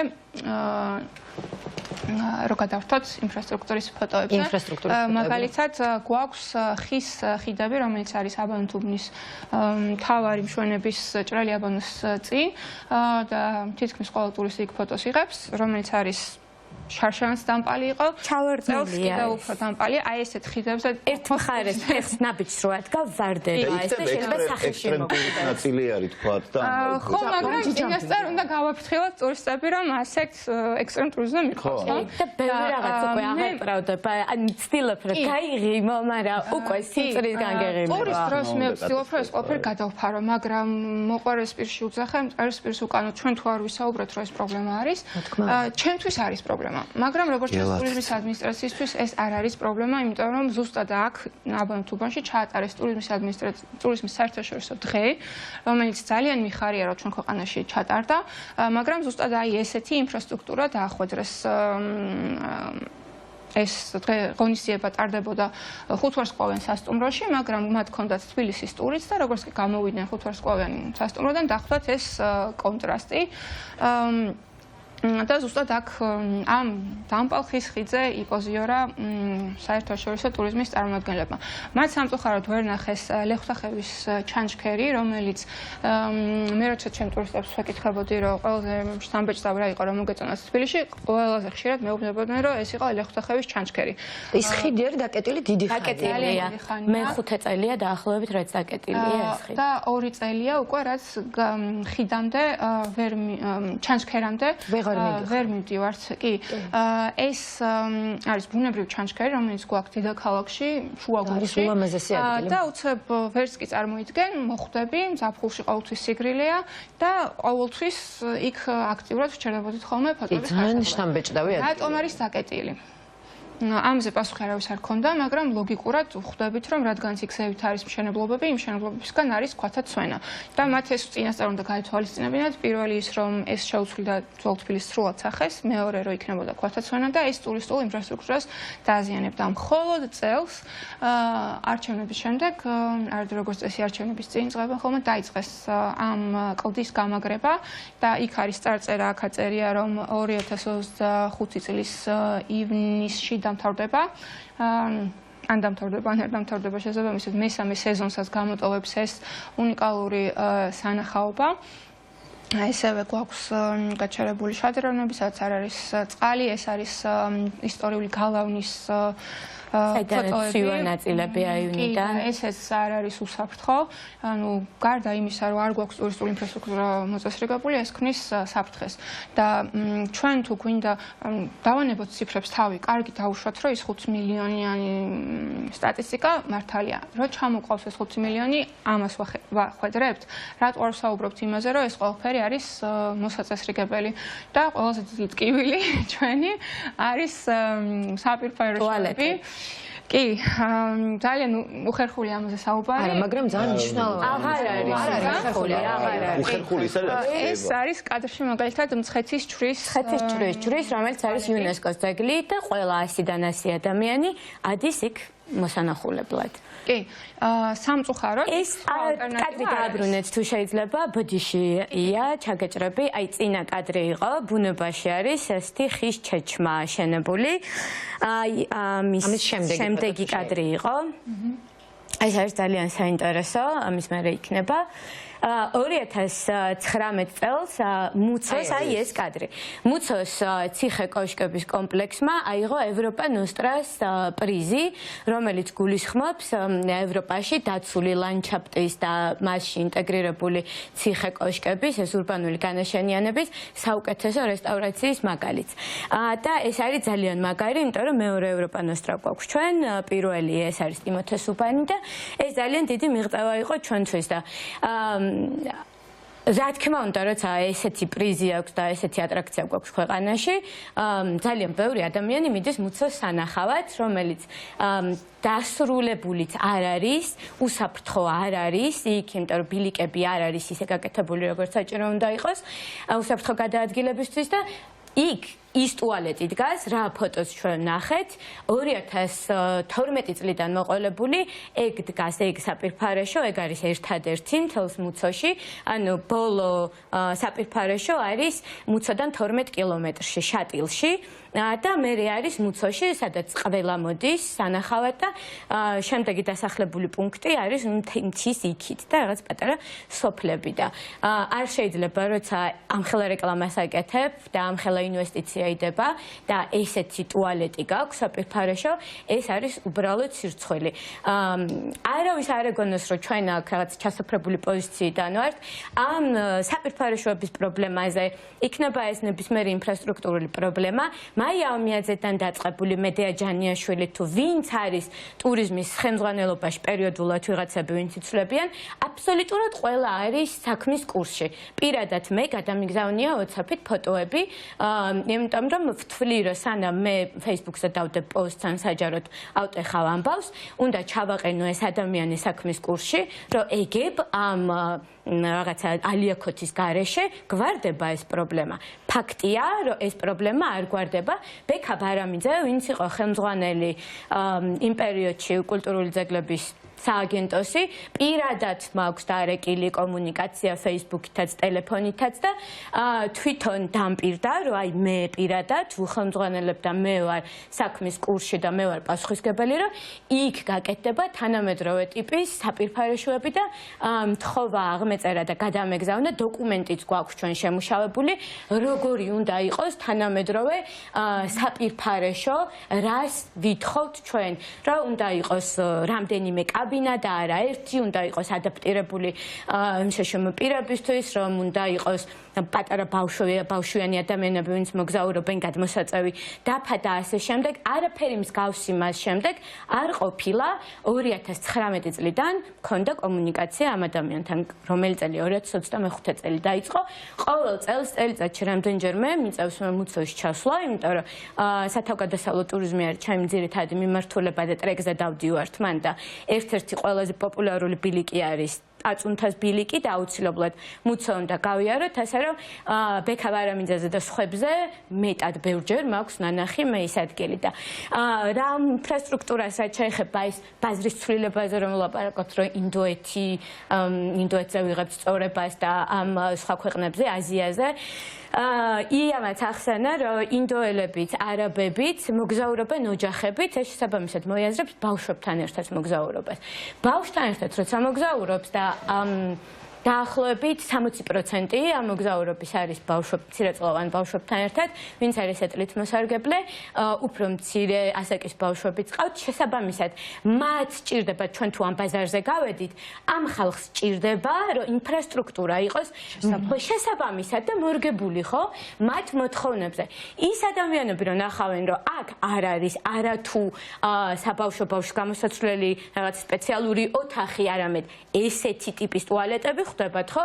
რა თქმა უნდა, ის ადამიანიც აღარ ჩამოვა ხო და რეკლამასაც იმიტომ word of mouth რასაც ვეძახით ჩვენ რომ ესე პირიდან პირზე ეს არის ყველაზე მნიშვნელოვანი რეკლამა. მეორე ამბავი ეს არის ხო? ესე უკარგავ და მეორე არის უსაფრთხოება.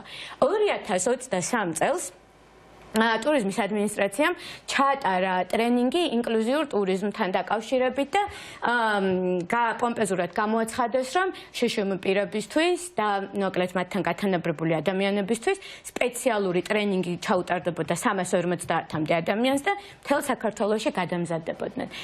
ვინც არის ჩინოვნიკი, პასუხისმგებელი ამ პროექტზე და ვინც იძახის, რომ ეს იყო კარგი აზრი კარგი იყო კი ნამდვილად და რომ ეს განხორციელდა, მე პირადად ვთხოვ, რომ ნებისმიერ დროს მომწერონ დამირეკონ და თბილისიდან დაწყებული მთელ საქართველოში ინკლუზიურ ტურის ჩატარებას ვთავაზობ.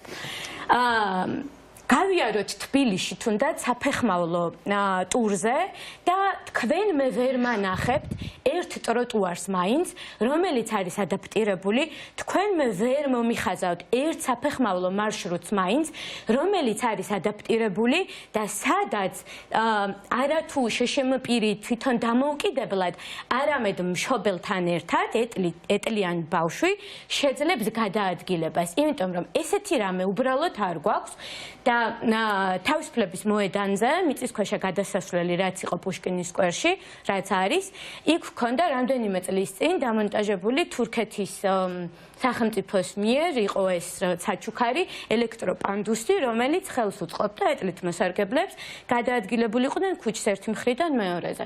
2 დღის წინ შევნიშნე, რომ ესეც მოხსნილი არის და აღარ არის. ანუ ფაქტობრივად არაფერზე არ არის საერთო საუბარი, არანაირ ინკლუზიაზე. როცა უსაფრთხოების ელემენტარული დარღვეული არის ყველანაირი უსაფრთხოება. მე ვმუშაობ ბავშვებთან, ჩემი ძირითადი მიმართულება არის ბავშვები, ქართველი ბავშვები იქნებიან თუ უცხოელები, არ აქვს მნიშვნელობა. ინგლისურ ენაზეც და სხვა ენებზეც ვატარებთ ჩვენ ტურებს. ჩემი ყოველი ტურის დასაწყისში ყველაზე დიდი შფოთვა და დარდი არის, რომ ის ბავშვი, მე ვინც მიმყავს ტურზე და იაც ჩემი კოლეგაა და ბავშვებთან ერთად ვმუშაობთ ხოლმე, ჩვენ დარდი ის არის იმ ბავშვს მშობელი რომ ჩამაბარებს და რომ წავიყვან ბავშვიმე უსაფრთხო ჯანმრთელი და ცოცხალი დაუბრუნო მშობელს. იმიტომ რომ არ არსებობს ტროტუარები, ტროტუარებზე აყენია მანქანები, როგორც წესი, გვიწევს ხოლმე სავალ გზაზე გადასვლა, მანქანები ზებრებზე არ აჩერებენ, იმიტომ რომ ეს ინდივიდუალურ პასუხისგებლობამდე დადის, მაგრამ მანამდე ეს უნდა იყოს დარეგულირებული სახელმწიფოს მიერ. მაგრამ რა მოვთხოვო მე სახელმწიფოს, სადაც კანონი არანაირ ღირებულებას არ წარმოადგენს ამ ქვეყანაში და მე რო ვიყო გასაჭირში, მე ვერ მივმართავ პოლიციელს, იმიტომ რომ არ მაქვს მე პოლიციის იმედი. ჩვენ იამ მოიტანა ნახეთ თქვენ სლაიდები და აბანათუბანზე იყო ლაპარაკი, იგივე საფეხმავლო ქუჩები, რაც გვაქვს თბილისში და ყველაზე ცნობილი ეს თამადას ძეგლი, რომლითაც ჩვენ ძალიან ვამაყობთ, იმიტომ რომ ეს არის ვანის არქეოლოგიურ გათხრების დროს ნაპოვნი, მე-6-მე-5 ძველი წელთაღრიცხვით მე-6-მე-5 წლეულით დათარიღებული ქანდაკების ასლი და ყველა ვინც კი თბილისში ჩამოდის, ყველა მოდის ამ თამადას ძეგლთან ფოტოს გადასაღებად და არის სუპერპოპულარული ადგილი თბილისში. ეს ადგილი სიონის მიმდებარე ტერიტორია, ყოველთვის იყო საფეხმავლო, იქ იყო შლაგბაუმი, დაცული ადგილი, იმიტომ რომ მუდმივად მოძრაობს ალბათ ერთდროულად 6-7 ჯგუფი, ყოველთვის დავდივართ ხოლმე. დღეს სიტუაცია არის შეცვლილი, მარტო დღეს არა, დიდი ხანია რაც ეს განუკითხაობა დაიწყო. ვიღაცამ შლაგბაუმი არ ვიცი, დაუკითხავად მოხსნა თუ არ ვიცი რა ქნა. მანქანების პარკინგად არის გადაქცეული ეს ადგილი. და ასევე მეტეხის პლატო, რომელიც საიდანაც გადასარევი ხედი იშლება, ჯერ კიდევ გადასარევი ხედი ძველ თბილისზე და პოსტკარტ ფოტოს ადგილს ვეძახით მაგას, იმიტომ რომ მართლა ღია ბარათი თითქმის ყველა ღია ბარათზე არის ეს ხედი აღბეჭდილი, ხო? და ზუსტად მაგად, ნუ მანიდან რა ჩანს კიდე ერთი ამბავია და მეორე ამბავი ის არის, რომ უსაფრთხო აღარ არის. იქაც იგივე სიტუაცია არის, როცა საფეხმავლო ჯგუფები ჩამოყვავს მან და რა თქმა უნდა, საფეხმავლო ტურზე დავდივართ ფეხით. ეს ადგილი არის პარკინგად გადაქცეული. როცა მე მივმართე ტურიზმის ადმინისტრაციას, მერიას, აბსოლუტურად ყველას Facebook-ზე ძალიან ვაქტიურობ მაგ მიმართულებით და არავის არ აქვს პასუხი, ვის ეკუთვნის, ვინ არის პასუხისმგებელი ამაზე, არის ეს პარკინგი, თუ არ არის პარკინგი, თუ პარკინგია, მაშინ თქვენ რომ პარკინგია და მან ჩვენ ტურისტებს აღარ შევიყვანთ, თუ არ არის, მაშინ ის შლაგბაუმი დააბრუნონ, რაც იყო თავის დროზე, იმიტომ რომ ყოველ წელს 3-4 ინციდენტი ხდება, როცა მანქანა ეჯახება ტურისტს, ხშირად ხდება იქ ეს გაზაობები, ხშირად არის საქორწილო ცერემონიები და მეკორწილეები რაღაც მოკლედ საშინელებებს ატრიალებენ იქ ტურისტების თვალწინ და შარშან ჩემს ტურისტს დაემართა ბავშვს, რომელიც ბავშვი არის და უბრალოდ რაღაცა მომენტში გაიქცა და მანქანა დაეჯახა, ასევე სხვა გერმანული ტურისტებიც იყვნენ, ვისაც ეს დაეტაკა მანქანა. რეაგირება არავის არ ქონია ამ ფაქტის შემდეგაც კი.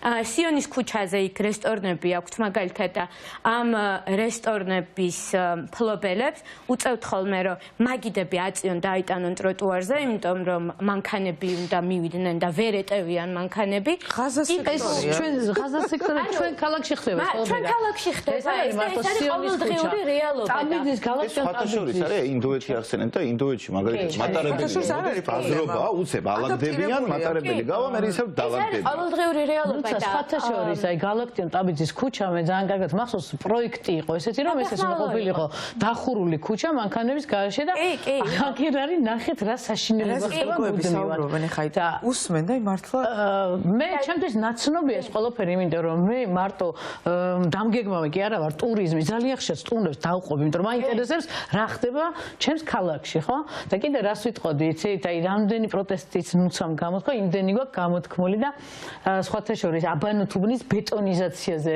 მინდა ორი სიტყვა თქვა იცით რა მიპასუხეს აბა რა გინდათ ხო ხო ქალაქი ხო უნდა განვითარდესო ანუ აბანოთუბნის მოსპობას კორპუსების აშენებას თურმე ქვია ქალაქის დედაქალაქის განვითარება და მართლა აღარ ვიცით ვის მივმართოთ მოკლედ ვიტყოდი რომ ამას ქვია რომ სახელმწიფო ჩამოშლილია მართლა არა ყავს პასუხისგებელი პირი აგერ ადამიანებმა რომელიც ვექტორი არის არეალი. აუ ერთ კითხვას დავსაუბრავთ ამას ყველაფერს ეხმაურება მე მაინტერესებს ანუ ჩვენ ბევრი ვისაუბრეთ და აი ორი მიზეზი შეიძლება იყოს ხო რომ ეს შეიძლება სპეციალურად კეთდება ანუ არა ყველა საქმის კურსი კი არა თქვა სახელმწიფო სამსახურში ის არის უბრალოდ ეს დირექცია კოორდინაცია უნდა ხო რომ ნელ-ნელა რაღაცნაირად არ ვიცი მოიშალოს ნუ ეს თუ ისე გავუყურით მაგრამ მე რასაც ძირითადად უყურებ ეს არის ძირითადად იმის ბრალი რომ არ არიან კომპეტენტური ადამიანები დასაქმებულნი გარდა ამისა მე მგონი რომ გეტყვით ეს ერთი მიზეზია ეს რო არ უსმენ ეგეც ხო არა კომპეტენტურობის შედეგია ეს არა კომპეტენტური მეორე არის გინდა ხათ გულგრილობა არ ადარდებთ მათთვის ეს ხოლოს როცა პროპაგანდის საკითხია ქართულური დაკარგვა. ისე როგორც ბაგინეთი. მათთვის არ არის ღირებულება. მაქედონი წყება. იცი რა არის? ყველაზე დიდი პრობლემა გეტყვით მე რა არის. იმიტომ რომ ეს ადამიანები ვინც არიან ხელმძღვანელობაში და გეგმავენ ამ ლამაზ პრეზენტაციებს, მარიამ ქრუიშვილიდან დაწყებული, მაია ომიაძით დამთავრებული და ნებისმიერით. არც ერთი ადამიანი საფეხმავლო ტურზე არ ყოფილა როგორც ტურისტი, როგორც მოკვდავი ჩვეულებრივი ტურისტი. არც ერთი მინისტრი, არც ერთი თანამდებობის პირი თუშეთში, ხევსურეთში არ ყოფილა მანქანით, როგორც ჩვეულებრივი ტურისტი ივლი და დადიან ყოველთვის ვერტმფრენებით, ჩაფრინდებიან, იქიდან გვარიგებენ ჭკუას და ეს არის აბსოლუტურად გასაგიჟებელი, იმიტომ რომ მე რომელიც წერეს ვურტყავ მთელ ქვეყანას ყველაზე დაბალი წერტილიდან ყველაზე მაღალ წერტილამდე და ვიცი ყველაზე უკიდურეს სოფელში რა გაჭირვება არის და რა ხდება და იამ იცის თამუნამ სხვებმა ყველამ რომ ვიცით გიდები ველზე ვინც მუშაობთ ხელმძღვანელობას ტურიზმის ადმინისტრაცია იქნება ინფრასტრუქტურის სამინისტრო თუ ვინც იქნება შეუძლია ეს ჩვენი რესურსი გადასარევად გამოიყენოს და ის რო იყოს კეთილი ნება რო იყოს და არ გვედგნენ გადასარევად შეგვიძლია ვითანამშრომლოთ და ავაწყოთ, იმიტომ რომ ჩვენ არ ვართ ვიღაცის ჯიბრში ჩამდგარი ტიპები, ჩვენ გვიყვარს ეს არის სახელმწიფო პოლიტიკა. აი მე ამას დავარქმევდი, რომ სახელმწიფო პოლიტიკა, სადაც კოორდინირებული უნდა იყოს, ცალკე ვერ იქნება ტურიზმის ადმინისტრაცია, თუ კი მისი ფუნქცია არის მხოლოდ მარკეტინგული ღონისძიება. თუ კი მათ უნდათ რომ იყვნენ მარეგულირებელი და ეხა ახალი კანონით იყო განსაზღვრული და კერძო სექტორი უცხადებდა ნდობას, რომ კი ბატონო შენ იყავი მარეგულირებელი, მაგრამ შეიცვალა ძალიან დიდი ბოდიში 2025 წელი დადგა. ჩვენ ვნახეთ რომ საჯარო ინსტიტუციებთან თანამშრომლობამ დაპირებების დონეზე ვერ გამოიღო შედეგი. დიდი ბოდიშის მოხდით. თქვენ აღარ გიცხადეთ. ახალი კანონმდებლობის მიხედვით, ჩვენ ვინც ვართ გადამხდელები და ყველა ჩვენგანი, ვინც ტურიზმში არის დარეგისტრირებულები ვართ და ვიხდით გადასახადს, ახალი კანონმდებლობის მიხედვით ახლა მოგვივიდა მესიჯები მეილზე, რომ უნდა დავრეგისტრირდეთ კიდევ ერთხელ ხელახლა რაღაც კონკრეტულ გარკვეულ კოდზე იმისთვის რომ სავარაუდოდ დაგვითვალონ თუ არ ვიცი აზრი გამოვიტანეთ და მხოლოდ რეგისტრაციაში ვიხდით 29 ლარს პლუს 1 ლარი მოსაკრებელი ფურცლის როგორც ამბობს დაახლოებით 9 მილიონი ადამიანი ვართ საქართველოში ტურიზმში დასაქმებული პირდაპირ თუ ირიბად. გამრავლეთ ახლა თქვენ 9 მილიონი 40-ზე და ეს ხდება ყოველწლიურ სავალდებულო გადასახადად.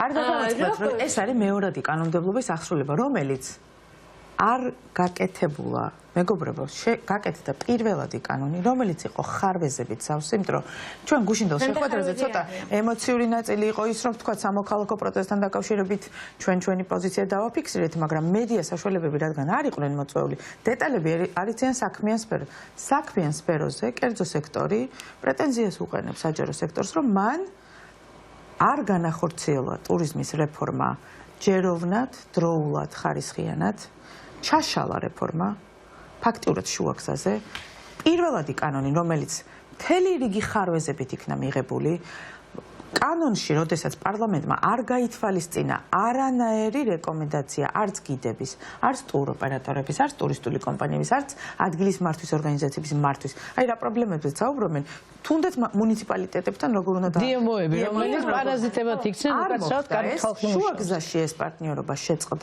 შეწყდა სამუშაო ჯგუფებში, ჩვენ სამუშაო ჯგუფებში ერთად ვიყავით კერძო და საჯარო სექტორი. ანუ ერთად ვამზადებდით, იმიტომ რომ პრობლემის იდენტიფიცირებას ვერ მოახდენს უცხოელი მოწვეული რომელიმე ვთქვათ ექსპერტი, ეს ადგილობრივმა ბაზარმა უნდა გაჩვენოს რა პრობლემებია, აღწერო, შემდეგ გადაწყვეტის გზაზე ამაზე ძალიან ბევრი ვიმუშავეთ. შუაგზაში რუსული კანონის შემდეგ შეწყდა 0. ჩვენ ვიყავით მართლა ალიანსი ერთადერთი ორგანიზაცია, რომელმაც ვთქვით, რომ არ შევწყვიტოთ ამ რეფორმაზე მუშაობა, იმიტომ რომ სხვა შემთხვევაში სავალალო შედეგი დადგება. რა გამოვიდა? სექტემბრის შემდეგ აბსოლუტურად მინავლებული სიტუაცია და გუშინ ვიგებთ შეხვედრის ფარგლებში უკვე ჩვენ დავსვით კონკრეტული კითხვა, რომ რა ხდება ამ მიმართულებით პირველადში თუ არ შევიდა, ანუ არ მომზადდა პაკეტი ცვლილებების, მეორადი კანონმდებლობა ვერ შეიქმნება, ანუ დეტალიზებურად. და აღმოჩნდა, რომ ისინი დამოუკიდებლად რაღაცაზე მუშაობენ და 4 წელი ვერ გავაკეთეთ კარგი კანონი და ერთ დღეში სავარაუდოდ პირდაპირ გადაწყვეტილებები მოვა ელექტრონული პოსტით 31 დეკემბერს მივიღეთ ზუსტად ამ თემასთან დაკავშირებით ინფორმაცია და მე რადგან გამოვხატეთ რეაგირება გქონდა ვითომ ვადები გადავადა. ანუ თავის ჭკუაზე მიშვებული საკანონმდებლო ორგანო, რომელიც ანტონო ბოლაშვილებით არის დაკომპლექტებული, რომლებსაც კანონპროექტი უბრალოდ წაკითხვის დონეზეც არასოდეს წაუკითხავთ. კანონი მიიღეს, აი ესე შარაკრაკებით მე ესე ვიტყოდი, არც წაიკითხეს ის ძალიან დიდი ბოდიშის მოხდით, მაგრამ ჯგუფი, რომელიც ტურიზმის კანონზე მუშაობს პარლამენტში, უკვე განახლებას საჭიროებს აღარ შეიძლება მოდერნიზაცია აბსოლუტურად სხვა რეალობაში ვართ, ციფრულ ეკონომიკაში ვართ, ციფრულ ეკონომიკაში სხვა ტერმინები, სხვა საერთაშორისო გამოცდილება. ტურიზმის ალიანსმა მოუმზადა იას ჩართულობით, ასოციაციების ჩართულობით, ქართველი ექსპერტების ჩართულობით. ხალხმა ჩვენ გვყავს ჩვენს ქვეყანაში ძალიან ბევრი ნიჭიერი გამოცდილი ადამიანი მოღვაწეობს ტურიზმში. მე ამ ადამიანებს რო უყურებ, გაოცებული ვარ, როგორი შეყვარებულები არიან თავის ქვეყანაზე, როგორ დეტალურად იციან კუთხე გოჯი თავისი ქვეყნის და როგორ გულანთებით იბრძვიან. როგორ შეიძლება რომ მათ არ ეს ჩვენი ელჩები ფაქტიურად პრიორიტეტები გვახსენებთ. იმიტომ რომ ყველა ჯგუფი და სტუმარი ამათ ხედავს. პრიორიტეტი არ არის გამოფენებზე სიარული. ჩემოსაყვარელო ტურიზმის ადმინისტრაციის წარმომადგენლებო. როგორც არ ვიცი, თქვენი გულშემატკივარი როგორც ინსტიტუციის და არა როგორც რეჟიმის. საერთაშორისო გამოფენებზე მთელი წლები დავდიოდით. მთელი მსოფლიო ტენდენცია არის, რომ ყველაფერი ელექტრონულია. TripAdvisor-თან შესახვედრად აღარ გჭირდებათ 30 კაცით დაკომპლექტებული გუნდი ატაროთ და ეს ბიუჯეტი ამაში ხარჯოთ. შეგიძლიათ უკვე რომ ქართულ ექსპერტებთან ადგილზე ველზე მოქმედ ადამიანებთან ერთად იმუშაოთ ადგილობრივი პრობლემების მოგვარებაზე. ერთი წელი გამოფენები დაიცდის, იმიტომ რომ სხვა გზებიც არსებობს უკვე კონკრეტულ პარტნიორებს. რატო დავდივდით გამოფენებზე, იმიტომ რომ ერთ სივრცეში ვხედავდით ამ ხალხს, ტელეფონის ნომერი არ გქონდა, არ ვიცნობთ. შეხვალთ ვებგვერდზე, მიწერთ, ელექტრონულია ეს კავშირები უკვე და ნამდვილად აღარ არის დრომოჭმულია თან ის ფორმატი, რითიც მიდიხართ, არც საინტერესოა, აღარც ინოვაციური არ არის. ბევრად უკეთეს ინფრასტრუქტურულ განვითარებას. 2025 წელს რეკომენდაცია გაიგებთ. პრიორიტეტებზე მაქვს მეც საუბარი, ფოტოები მაქვს ასევე წამოღებული სიღნაღის, გალავნის თუ შეიძლება რომ ვაჩვენოთ ფოტოები. ვაჩვენოთ რა მდგომარეობაში. გეხმარებით ჩვენს ხო რაღაც მზად ვარ და ყოველთვის მზად ვიყავით. ზუსტად ამისთვის გვჭირდება ტურიზმის ადმინისტრაცია, შეიძლება მათ არ აქვს ეს ბიუჯეტი ან არ აქვს პირდაპირ კავშირი, პირდაპირ შესაძლებლობა. მაგრამ პოლიტიკის გამტარები არიან, მათი დავალებაა. რომ დაუკავშირდნენ სიღნაღის მუნიციპალიტეტს და მათი საშუალებით მოგვარდეს თუნდაც ეს სიღნაღში, რომელიც ბოდიში, მაგრამ სიყვარულის ქალაქი არის და ხალხი ჩადის იქ ღამე, რჩება 1-2 ღამე, იმიტომ რომ ძალიან ლამაზი ხედია ალაზნის ველზე, ღვინოსავენ, ერთობიან. როგორც კი ბნელდება, შუქი ქრება და ცენტრალური მოედანი იმდენად არის ჩაბნელებული, მე მაგალითად როცა ღამე მიყვარს საირნობა, გამისაირნია. ვერ გაისეირნებ. ვერ გაისეირნებ, იმიტომ რომ ტელეფონში შუქი მაქვს ანთებული და ესე ვმოძრაობ და ტურისტებს აგერ ტურისტებს ვაფრთხილებ ხოლმე, რომ ძაღლები არ დაგზავნა ხოლმე? რომ თავფანრებით დავდივართ და პირველი და მეორე წელი არ არის. და ძაღლები არის, მე თვითონ ცხოველთა მოყვარული ვარ და დავეხმარებით როგორც შეგვიძლია ამ პრობლემის ამ ამბის მოგვარებაში, მაგრამ არანაირ კონტაქტზე არ გამოდიან, არანაირ კომუნიკაცია არ აქვს. არის ტურიზმის ადმინისტრაციას რო გვითხრან, მერიებთან, ადმინისტრაციებთან, იგივე ტურისტულ ჯგუფებით, იქნება ყოველთვის ცდილობენ რომ მიაწვდონ ხმა, მაგრამ სიღნაღის ადმინისტრაციის პასუხი იყო ის, რომ ეს მათ არ ეხება და ცენტრალურ მთავრობას უნდა მიმართოთ, ანუ მე გიდი უნდა წავიდე ცენტრალურ მთავრობაში, იმისთვის რომ მე ის დავკავშირდა სიღნაღის მერიას. ან ამაში უნდა დამეხმაროს ტურიზმის ადმინისტრაცია და ეს შეხედეთ კადრში ჩანს ჩამოცვენილი ქვები, მოაჯირი რომელიც გაფუჭებული და ყანყალა. გარდა იმისა, რომ არის სრულიად შეუხედავი არის საშიში და ეს არის ისტორიული გალავანი, რომელიც აღაშენა თვითონ ერეკლე იმიჯზე ხო ძალიან და როდესაც ჩვენ საუბრობთ, რომ ჩვენ ვართ ეროვნული მთავრობა და ჩვენი მთავრობის პრიორიტეტი არის ეროვნული ინტერესების დაცვა, რატომ არის ეროვნული კულტურული მემკვიდრეობის ძეგლები ასეთ ფორმაში და აი ხედავს კიდევ კადრში ტურისტები როგორ წვალობენ აქ ასვლაზე და ჩამოსვლაზე. რატო გვინდოდა ევროპა? იმიტომ რომ ევროპული რეგულაციების მიხედვით აი ესეთი პრობლემები უმარტივესად არის გადაჭრილი. და თქვენ ალბათ ჩემზე მეტი ინფორმაცია გაქვთ და გითხარით ამის შესახებ, რომ ევროპაში რა ხდება. როდესაც ჩამოყავს ტურისტი და ვეპატიჟებით და ვუშვებთ 33 მილიონს რეკლამაში წლევანდელი მარკეტინგის ბიუჯეტი ასე განსაზღვრა, როგორც გამოგვიცხადეს, აი ამ ინფრასტრუქტურაში მოყავს ტუალეტების ფოტოები ვნახეთ, ეს ვნახეთ, შეგვიძლია მცხეთის ჯვარიც ვნახოთ, ბევრი ფოტო ვერ წამოვიღე უბრალოდ. ეს არის ჯვრის მონასტრის მე-6 საუკუნის საოცარი ტაძარი, რომლიდან საოცარი ხედი გვაქვს, აი ასეთი დახლები არის მის გარშემო, ტუალეტის ფოტო უკვე ნახეთ და ესეც არის ძალიან მარტივი, მოსაგვარებელი, შეიძლება გაკეთდეს ერთიანი დიზაინი, ამაზეც იყო შეხვედრა მცხეთის ერთი ტუალეტების ტენდერი როგორ არ გამოცხადა, მაგას უნდა ჩაუვარდეთ. მინდა რომ ორი სიტყვით საერთოდ რა მდგომარეობა არის ახლა გელაში. აღარ ვახსენეთ, იმიტომ რომ ეს უკვე გადაღებულ თემად იქცა და ამბობენ რომ ამას პოლიტიკურ თემად იყენებენ, მაგრამ გელათის გარდა ყველგან იგივე მდგომარეობა ჯვარში შიგნით არ აქვს გადაღებული ფოტოები, იმიტომ რომ არ არის ნებადართული ფოტოების გადაღება და კანონმორჩილი მოქალაქე ვარ, მაგრამ ჯვარშიც ჩადის წყალი, იქაც ხარაჩოებია, იქაც მწვანე ბადეები არის აფარებული, უკვე გაზაფხულიდან მე მგონი, თითქმის წელი გახდება უკვე და რა გამოდის, რომ შემყავს რის სანახავად, არაფერი, მხოლოდ შეიძლება ორი სიტყვით თქვა. ეს რაღაცა სიტყვით დავესრულე და მე იქ დაასრულეს.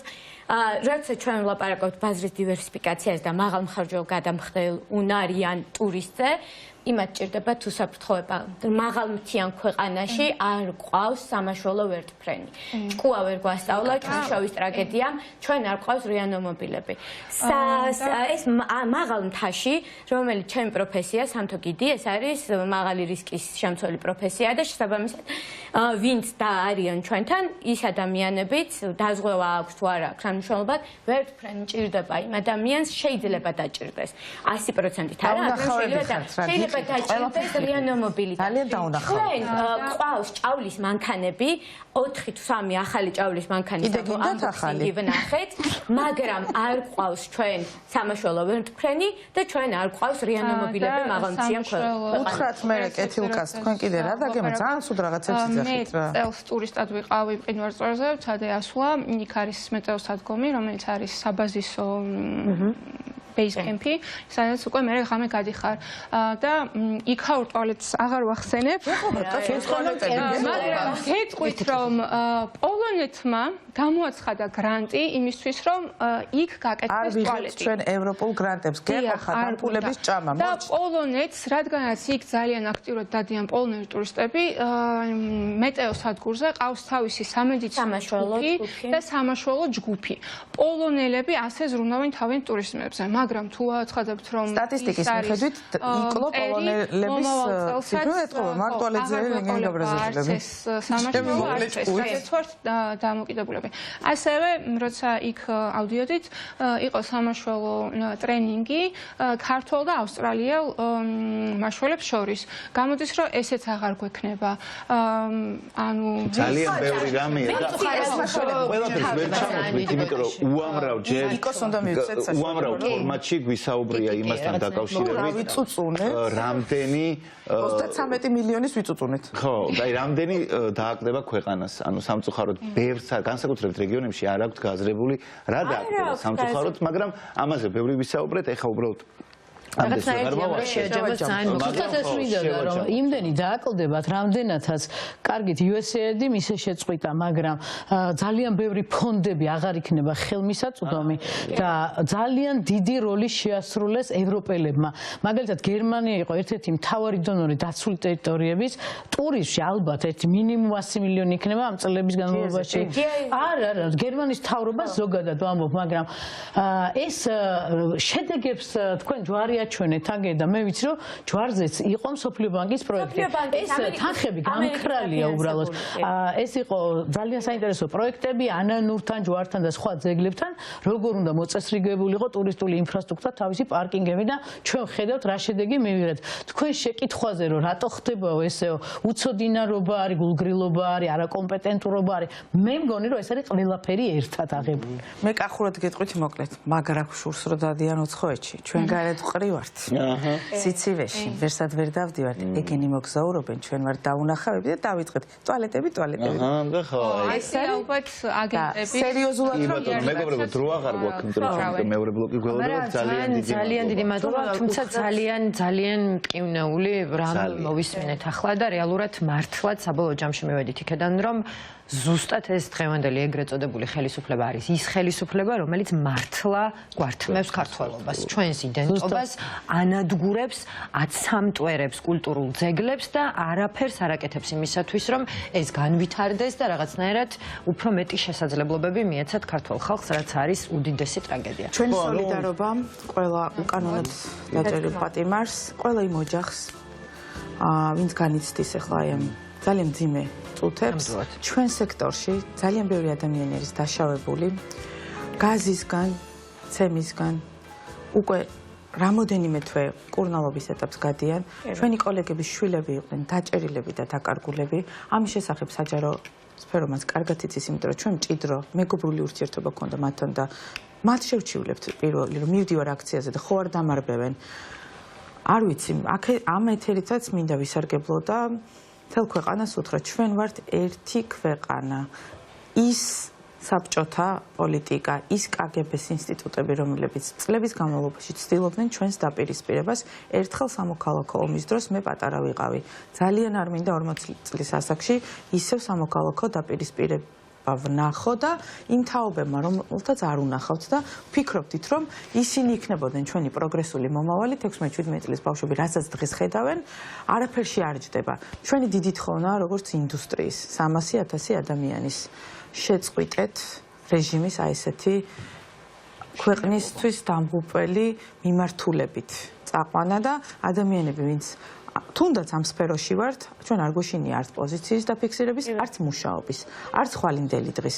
ჩვენ ვართ საქმიანი ადამიანები და საქმიან ადამიანებს სჭირდებათ მშვიდობა, რომელიც ჩვენ არ დაგვირღვევია 28 ნოემბერს ჩვენ არ გამოვსულვართ ქუჩაში უბრალოდ ყიჟინის სასატეხად.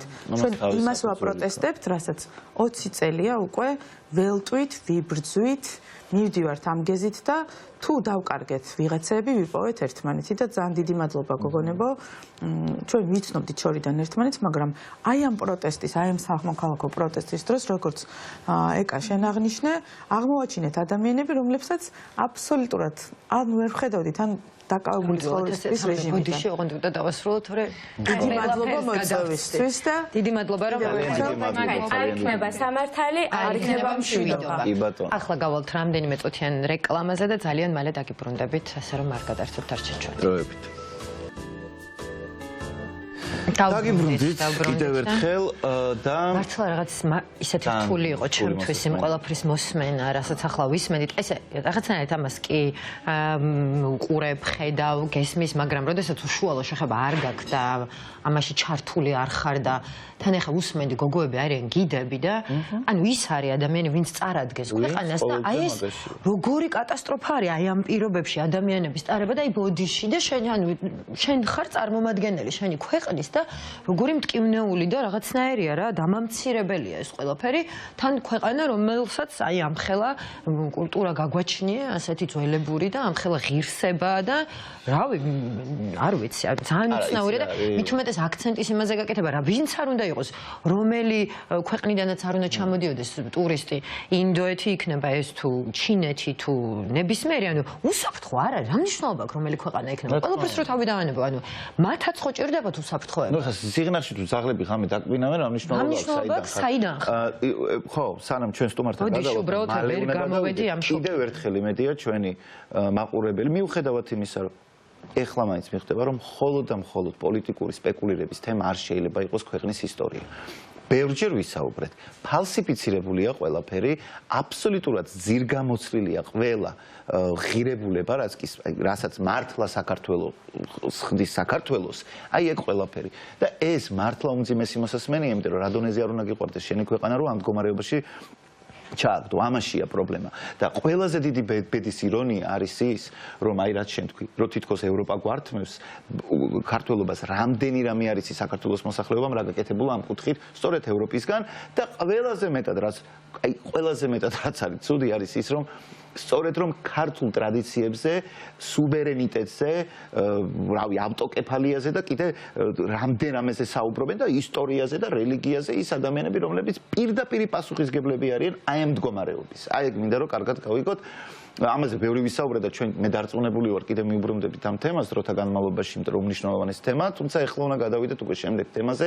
ჩვენ დავიწყეთ პრინციპში დღევანდელი საღამო და გადაცემა იმით, რომ საუბრობდით რეზო კიკნაძეზე, ოკმელაზე და ყველა სინდისის პატიმარზე, რომელიც ეხლა იმყოფება უკანონო ციხეში და ამ თემის გაგრძელება იქნება გარკვეულწილად. ეხლა ჩვენ ჩაგვერთვება სააგენტო ვინდფორსის დამფუძნებელი, ჩემთვის ძალიან ახლო ადამიანი, რომელთანაც შეიძლება ბოლო პერიოდი ისე აღარ მაქვს ურთიერთობა, მაგრამ ვატო ქავთარაძე იქნება დღეს ჩართვაზე.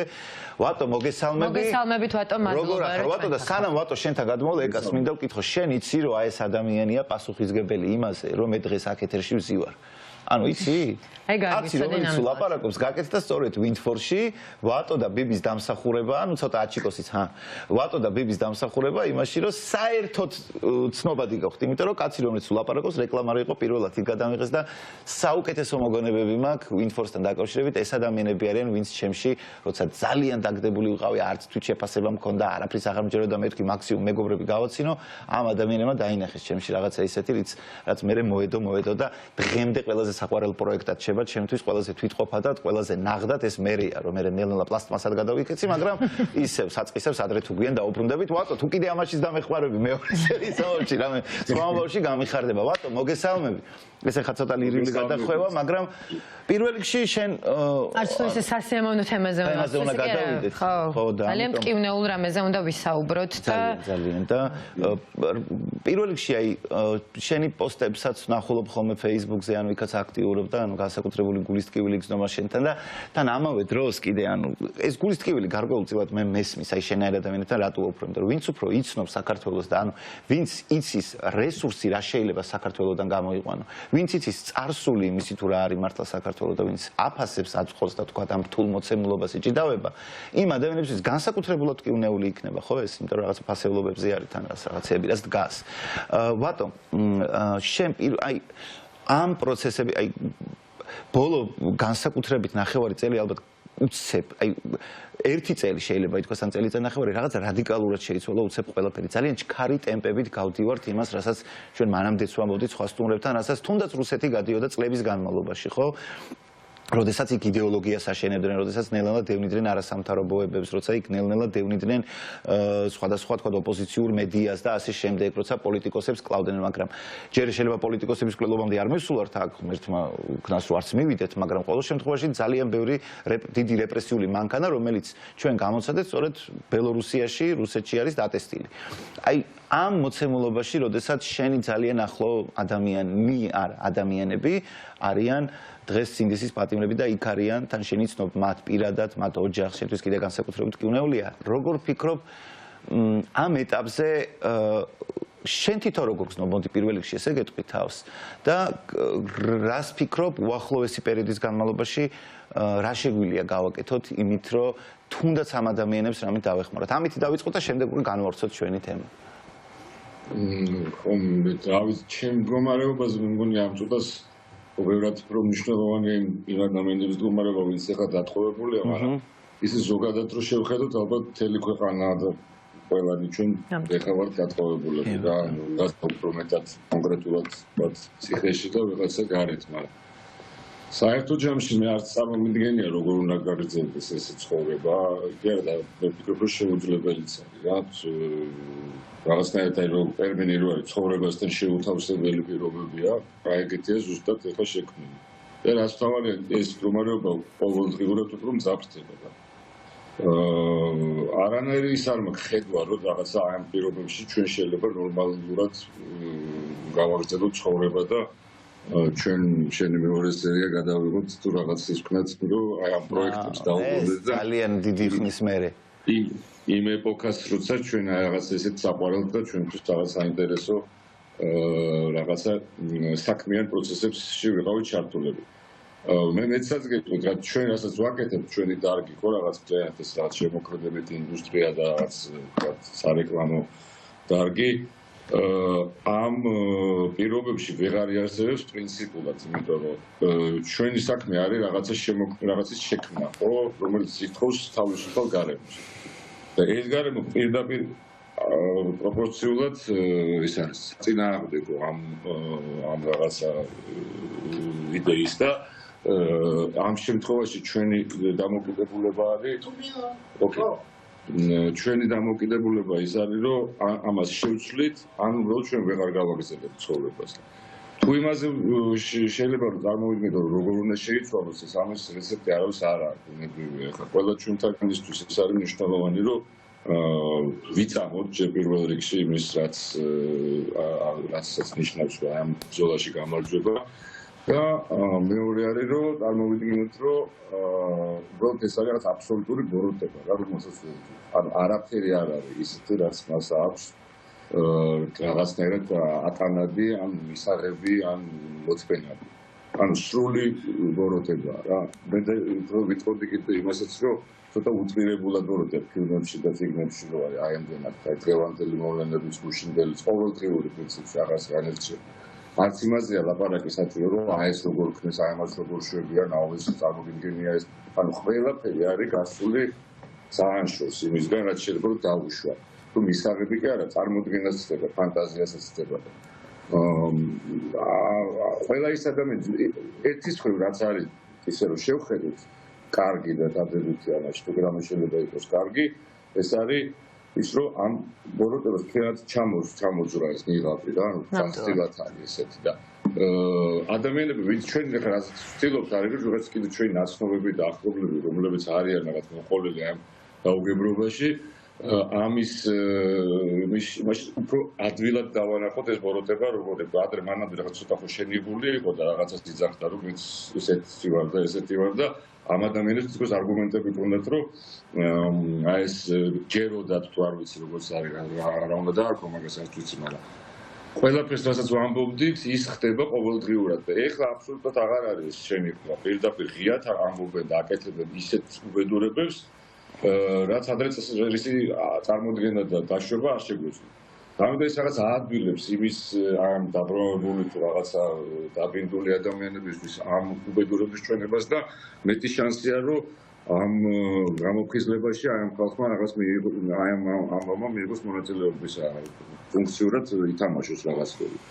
და მეორე მხრივ ეს ნიღაბ მოხსნილი უცხული ხარ ფილმებშიც ვარ როგორც არის ბოლოს რო გამწარებული და ყველა რესურსს რო იყენებს იმისთვის რომ გებრძოლოს კიდევ უფრო საშიშია ამასთან ერთად. ანუ ეს ბრძოლა რაღაც გადამწყვეტ ფაზაში არის შესული რა და ნამდვილად. ან იმ შედეგს მივიღებთ, რომ ის გაიმარჯვებს, ან იმას რომ დამარცხდება. შუალედური ვარიანტი მე არ წარმოვიდგენია. ნამდვილად. ფიქრობ, როგორ შეიძლება ეს რაღაცა ისეთი იყოს, რაღაც დაზავების რაღაცა იმას ვერ წარმოვიდგენ ფორმას თვითონ. ნამდვილად რთულია. ბატო, იცით რა მინდა გითხოთ? ჩვენი კინოინდუსტრია იქნება ეს არეკლამო თუ ნებისმიერი მსგავსი სფერო, მაინც არის რაღაცნაირი კოლექტიური საქმიანობა, პროდუქტს ქმნის ძალიან ბევრი სხვადასხვა მიმართულების ადამიანი ერთად და ის პროდუქტი წარმატებული არის იმ შემთხვევაში, როცა ეს ბევრი სხვადასხვა ადამიანი თავისი პროფესიონალიზმით და მუშაობით დადებს თავის 100%-ს და ყოველთვის ეს ხდება საკმაოდ რთული სამუშაო პირობებია, დღე და ღამე ერთად გატარება და რაღაცნაირად ეს ხალხი არის, ჩვენ ყველანი ვართ ხალხი, რომლებიც ძალიან ახლობლები ვხდებით, სულ ერთ პროექტზე იყო ნამუშევარი, იმდენი რამე გადაგხდება თავს, რომ ძალიან ის არის რა, ანუ რაღაც ყველა ერთმანეთს ვიცნობთ, ყველა ერთმანეთთან ახლოს ვარ და რაღაც ბევრი რამ გვაკავშირებს ერთმანეთთან. აი მაგალითად, როდესაც ოკმელას ბოლო სასამართლო პროცესი იყო ეხლა უკანასკნელი, როცა მიუსაჯეს 5 წელი მეორე დღეს დილას ჩემთვის იყო უმძიმესი დღე ჯერ ერთი და მეორე დღეს დილას რუსთაველის თეატრში მიმდინარეობდა გადაღება, სადაც არ დავასახელებ, არ ვილაპარაკებ არც ადამიანებზე და არც პროდაქშენებზე და იქ მუშაობდა პროდაქშენიც და სავარაუდოდ ადამიანებიც, მე არ ვიცი, განგებ გამოკვლევები არ ჩამიტარებია. რომლებიც აი და მე თქვენი სტატუსიც ვნახე Facebook-ზე დადებული, რომლებიც აი ვიჯექი და ვფიქრობდი, რომ მე მესმისგან არ მესმის ყველას, ანუ არ ვცხოვრობთ ესეთ ქვეყანაში, რომ გქონდეს იმის შესაძლებლობა, რომ რაღაცა პრინციპების გამო არ ვიმუშაოთ.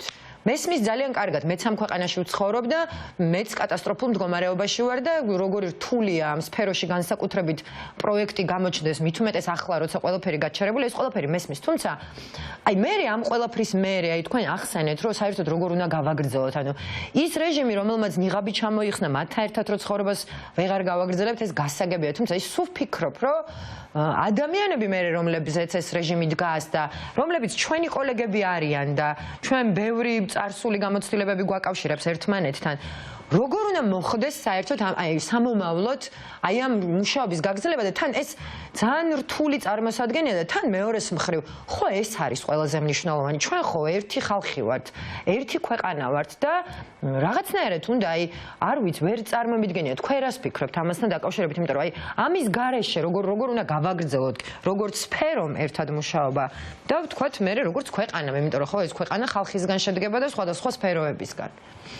ხო და მაგას ვიზახი ზუსტად რომ შეუძლებელია მაგის დანახვა ამ თანაცხოვრების, თანამოღვაწეობის ამ მდგომარეობაში რასაც შეგვიყვანა ამ რაღაცა მართველმა ხუნტამ თუ ვინც არიან მაგ ხალხმა აბსოლუტურად გადაუსვეს ხაზი პერსპექტივას ამ ქვეყნის. ანუ არაფერი აღარ დატოვეს, უბრალოდ აი თავისი რაღაც ხაზის გასატარებლად ამდენი ხალხი, ამდენ ხანს, ამდენი ციკლი იყო, ხო? ამ რაღაც უკმაყოფილების ტალღების, ხო? ამ არაფერზე აბსოლუტურად ყველაფრის მიმართ გამოიჩნეს იმდენად ისეთი გულგრილობა, ცინიკური რა, იმდენად რაღაცა დაუნდობელი, რომ ამის გადაყლაპვა უბრალოდ მაშინ არანორმალურები გავხდეთ. თან ყველა საგიჟეთში მოგვა რა გვაწვინა, მან და ციხეში და იმდენად ეს არის რაღაც მართლა ექსტრიმში გადასული ეს ყველაფერი, რომ არ არჩება მან რამე თან რაღაცაზე ლაპარაკი რა.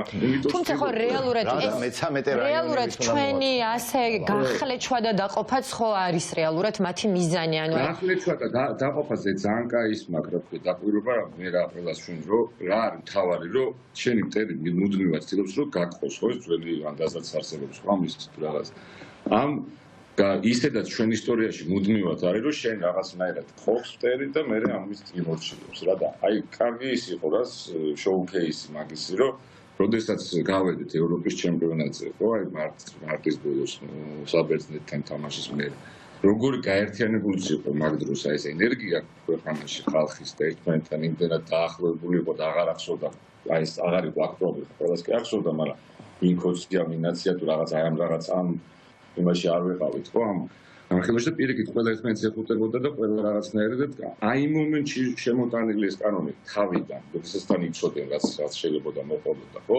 ზუსტად იმის მაგალითია რამდენად პირდაპირ არის დაკავშირებული აი ეს სტრუქტურული განზრახვა ჩვენ გაყოფასთან და ამ გაყოფაში მე ეხა ის არის რომ ჩვენ ყველა ერთმანეთს ამ შემთხვევაში ვიღაცის მეგობარი ბავშვობის ყოფილი თუ ნათესავი თუ ოჯახის წევრი იმდენად ბევრია ესეთი შემთხვევა და იმდენად ტკივნეულია რომ ეს გაყოფილი რაღაცა დაავადებასავით არის მე ესე მგონია ეს ზომბი ფილმებში რო არის რა რაღაც ოჯახი როა და მე რო ვიღაცა რო ეს უკმენს და იმაში რო გადის რა უკვე შეუძლებელი რო ხდება ერთად ყოფნა რაღაც ეგეთი დაავადებით გონია ეს ხალხი დაავადებული რაღაც ელემენტარი იმაზე ხო არ არის ლაპარაკი პოლიტიკურ ხედვებზე ან რაღაცა სოფხედველობებზე რომელზეც ვებთან ხდებით აქ არის რაღაცა ჯოჯოხეთში და აი რაღაცა მაშინ რა არ ვიცი რა მეტაფორა ვიხმაროთ რა სიტყვით აღწერო აი ამ რაღაცა უკიდურეს რეალობაში რომ არ გვინდა ცხოვრება და ვიღაცა რომ ძალით გაგიწევს იმაში რომ არც პერსპექტივა კონდეს არც ქვეყანას არც ჩვენ შვილებს არც ჩვენ ჯერ კიდევ ვინც მაინც გონია რომ რაღაცა პროდუქტიულები შეიძლება ვიყოთ ამ ქვეყნისთვის ხო აი რამდენი რაღაცა გაგვიკეთებია დაახლოებით ეხლა ეს ვინფორსი 20 წელი არსებობს მედია და ამასთან ერთად ძალიან დიდი რაღაცა ეკოსისტემა გვაქვს შექმნილი ამ შემოქმედებითი ინდუსტრიისთვის ხო რაღაც ფესტივალების სახით სასწავლებლის და კიდე ბევრი ამ ყველაფერს ანუ საერთოდ ეკარგება აზრი ეს ეხლა ჩვენი დარგობრივი და პერსპექტივიდან შევხედოთ ამის გარდა უამრავი ადამიანია შემოქმედებითი ინდუსტრიებსაც თავიდანებით ჩვეულებრივი რაღაცა ექიმი ინჟინერი ასე შემდეგ არავის აღარ ექნება ნორმალურად ფუნქციონირების საშუალება ერთადერთი პირობა ექნება რომ დაემორჩილოს ამ სისტემას და მართლა რაღაც ორველის რეალობაში იცხოვროს ან ვერ იარსებობს ანუ ამას გვთავაზობს ეს მართველი ისა რა ჯგუფი და ჩვენ ერთი ვარიანტი რომ დავემორჩილოთ ამას და დავნებდეთ და თუ არ ვნებდებით აი რასაც ჩვენგან ხედავთ ყველა და ან ვიბრძოლოთ რა და ანუ ამ შემთხვევაში სიკვდილ სიცოცხლის რამდენადაც ეს პათეტიურად დაუნაშრდეს მართლა მაგის ამბავია და მან დავთმობთ ან არ დავთმობთ რა ეს ნამდვილად მაგრამ რა ქვია და პრინციპული პოზიციაც არის რა ეხლა ვიღაცებს რომ ლაპარაკობთ რაღაცა ჩვენ ახლო გარემოცვაში ყოფ ადამიანებს რომელსაც ვერ ვაგებინებთ მაგიტომ ვცდილობ რომ გავაგებინოთ რომ აქ აღარ ვლაპარაკობთ იმაზე რომ მაშინ რა ქვია ხო რაღაც პოლიტიკურ გემოვნებაზე არ არის რეალურად საუბარი სოციალური ისაც ვუყურებთ ცოტა დისკომფორტი და ბულინგი თუ რაღაცას რასაც ეძახიან რომ კაფეში აღარ ესლამება ვიღაცა და ამას განიცდია იმას კი არ განიცდია რაც ხდება რომ გაწამები ხალხია და დასტახიჩრებული და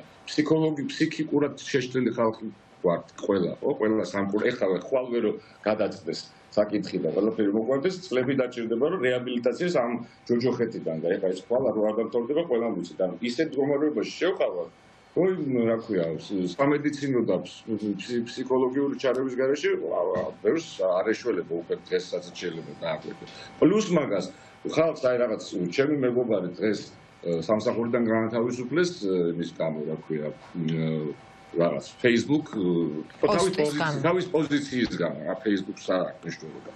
ვიღაცას აგერ ჩვენი მეგობარს ბუკას პეტრიაშვილს დაჯარიმება მიუვიდა მამების და შვილების მარზე, რომლის შვილიც ჩემი შვილის უახლოესი მეგობარი და ბუკას ჩვენი მეგობარია, გარდაიცვალა რამდენიმე თვის წინ ტრაგედიულად.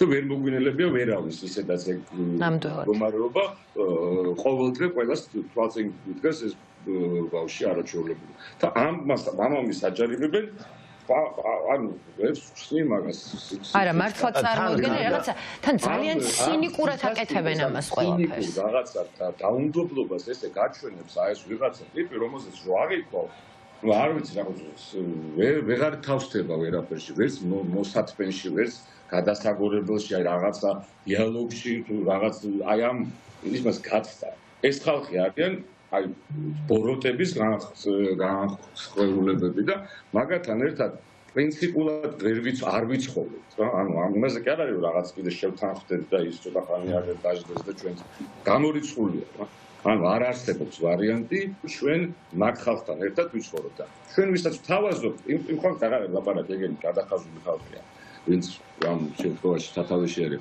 ჩვენ ლაპარაკობთ იმ ხალხზე ვიზეც კიდე გული შეგწკივა ასე თუ ისე აი რაღაც გულშემატკივრებზე კი არა რაღაცა საზოგადოებას ვინც ჯერ ვერ ხვდება.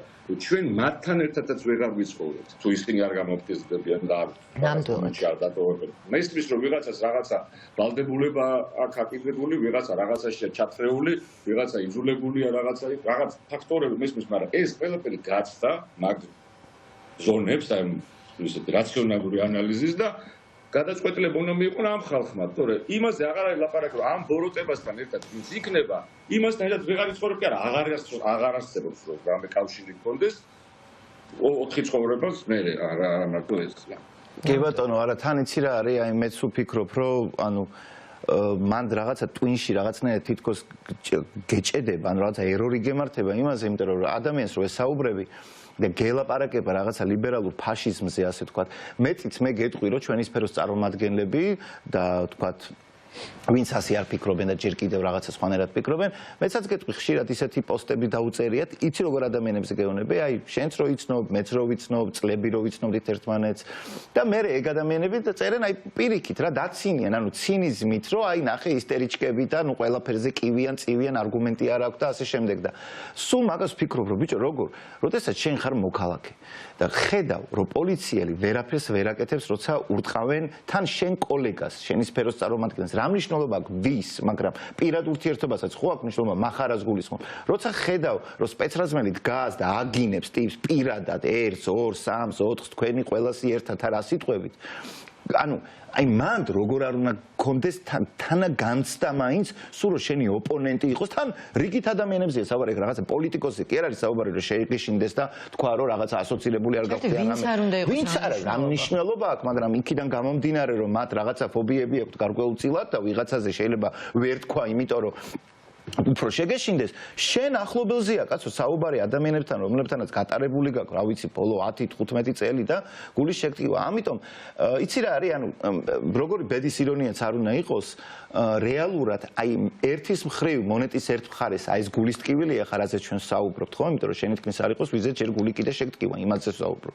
და მეორე მხარეს მონეტის არის აი ანუ უარყოფითი, მაგრამ დადებითი ის არის, რომ ერთადერთი ალბათ რაც აი ამ ტოქსიკური ამბიდან ჩვენ გადაგვარჩენს რეალურად, არა, როგორც საზოგადოებას, არის ის, რომ რაც ხდებოდა აქციებზე, ახალგაზრდების ჩართულობა, ამდენი ძალიან საინტერესო ადამიანის გამოჩენა, უამრავი საინტერესო პროექტი თვითონ აქციებზე უშუალოდ, ხო?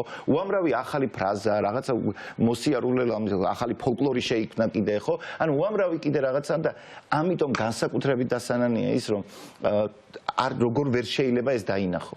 მხოლოდ როგორ შეიძლება რომ ჩასაფრებულიყო რაღაცა თქვა მხოლოდ ნეგატივს და ვერ ხედავდე იმას, რომ ამდენი ხნის განმავლობაში ესე გულწრფელად ხალხი ასე თქვა იბრძვის, არ ვიცი ხო, ანუ მეც უბრალოდ გამოძახილი იმის ერქები და ანუ უთყუარად რომ ხო, ბოდიში, გაგზავნოთ.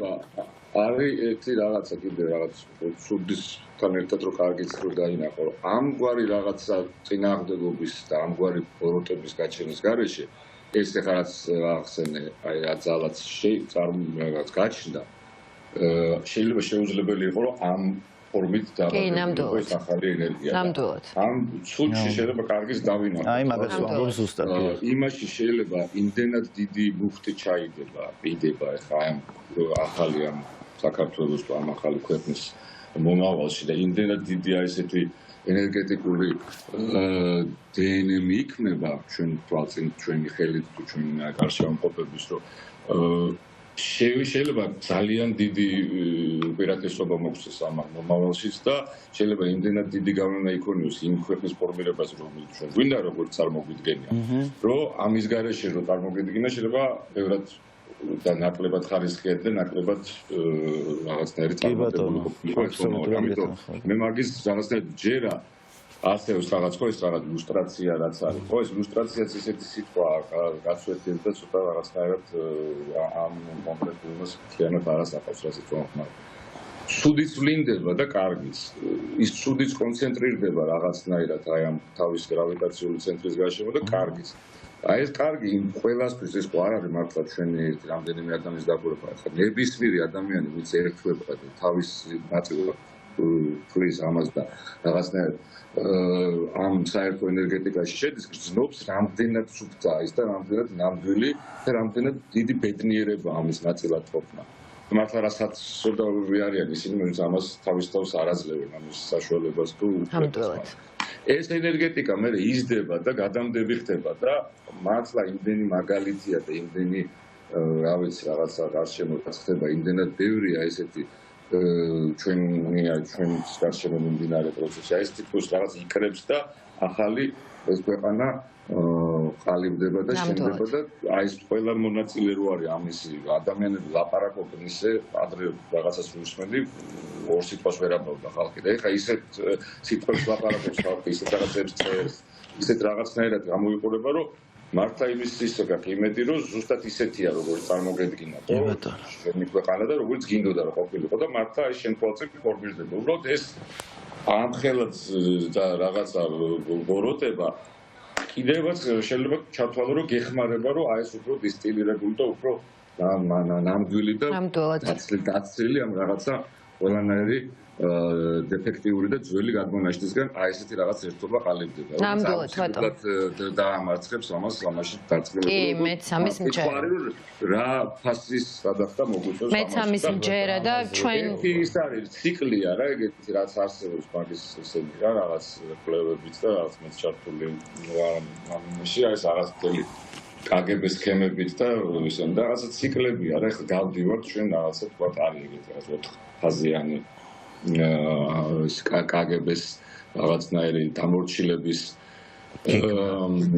გეგმო რა ოპერაცია ფორმულა და დივერსიის სახელით არის და პირველი არის რაღაც დეზორიენტაცია რომელიც მიმდინარეობს თელი რაღაც წლების განმავლობაში მე დესტაბილიზაცია ჩვენ ვართ ამ დესტაბილიზაციის ფაზაში სამწუხარო გაგრძელებაა რომ მე კრიზისი რომელშიც ვიმყავართ მაგას მიზანმიმართულად ამ კრიზისში უბრალოდ კრიზისი ის არის როცა აღარაფერი აღარ ფუნქციონირებს, ანუ აღარანაირი ის არ აქვს და ამ კრიზისის მოყვა მე რაღაც ნორმალიზაცია ეგეთ ფაზაა, ის თვითონ კარგი ტერმინია, მაგრამ ნორმალიზაცია ნიშნავს სტერილიზაციას, აი ორველის მდგომარეობა.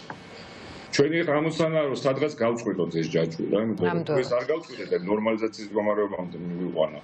ამ ძალამ მე უკვე არც ის აღარ გვექნება რესურსი და არსებობს ეგეთი პრეცედენტები, როგორც წარმატებული და ნათელი ქვეყნები, როგორც რაღაცა ძალამ შთანთქა, ვიცი, ლიბანი და ირანი და ნამდვილად.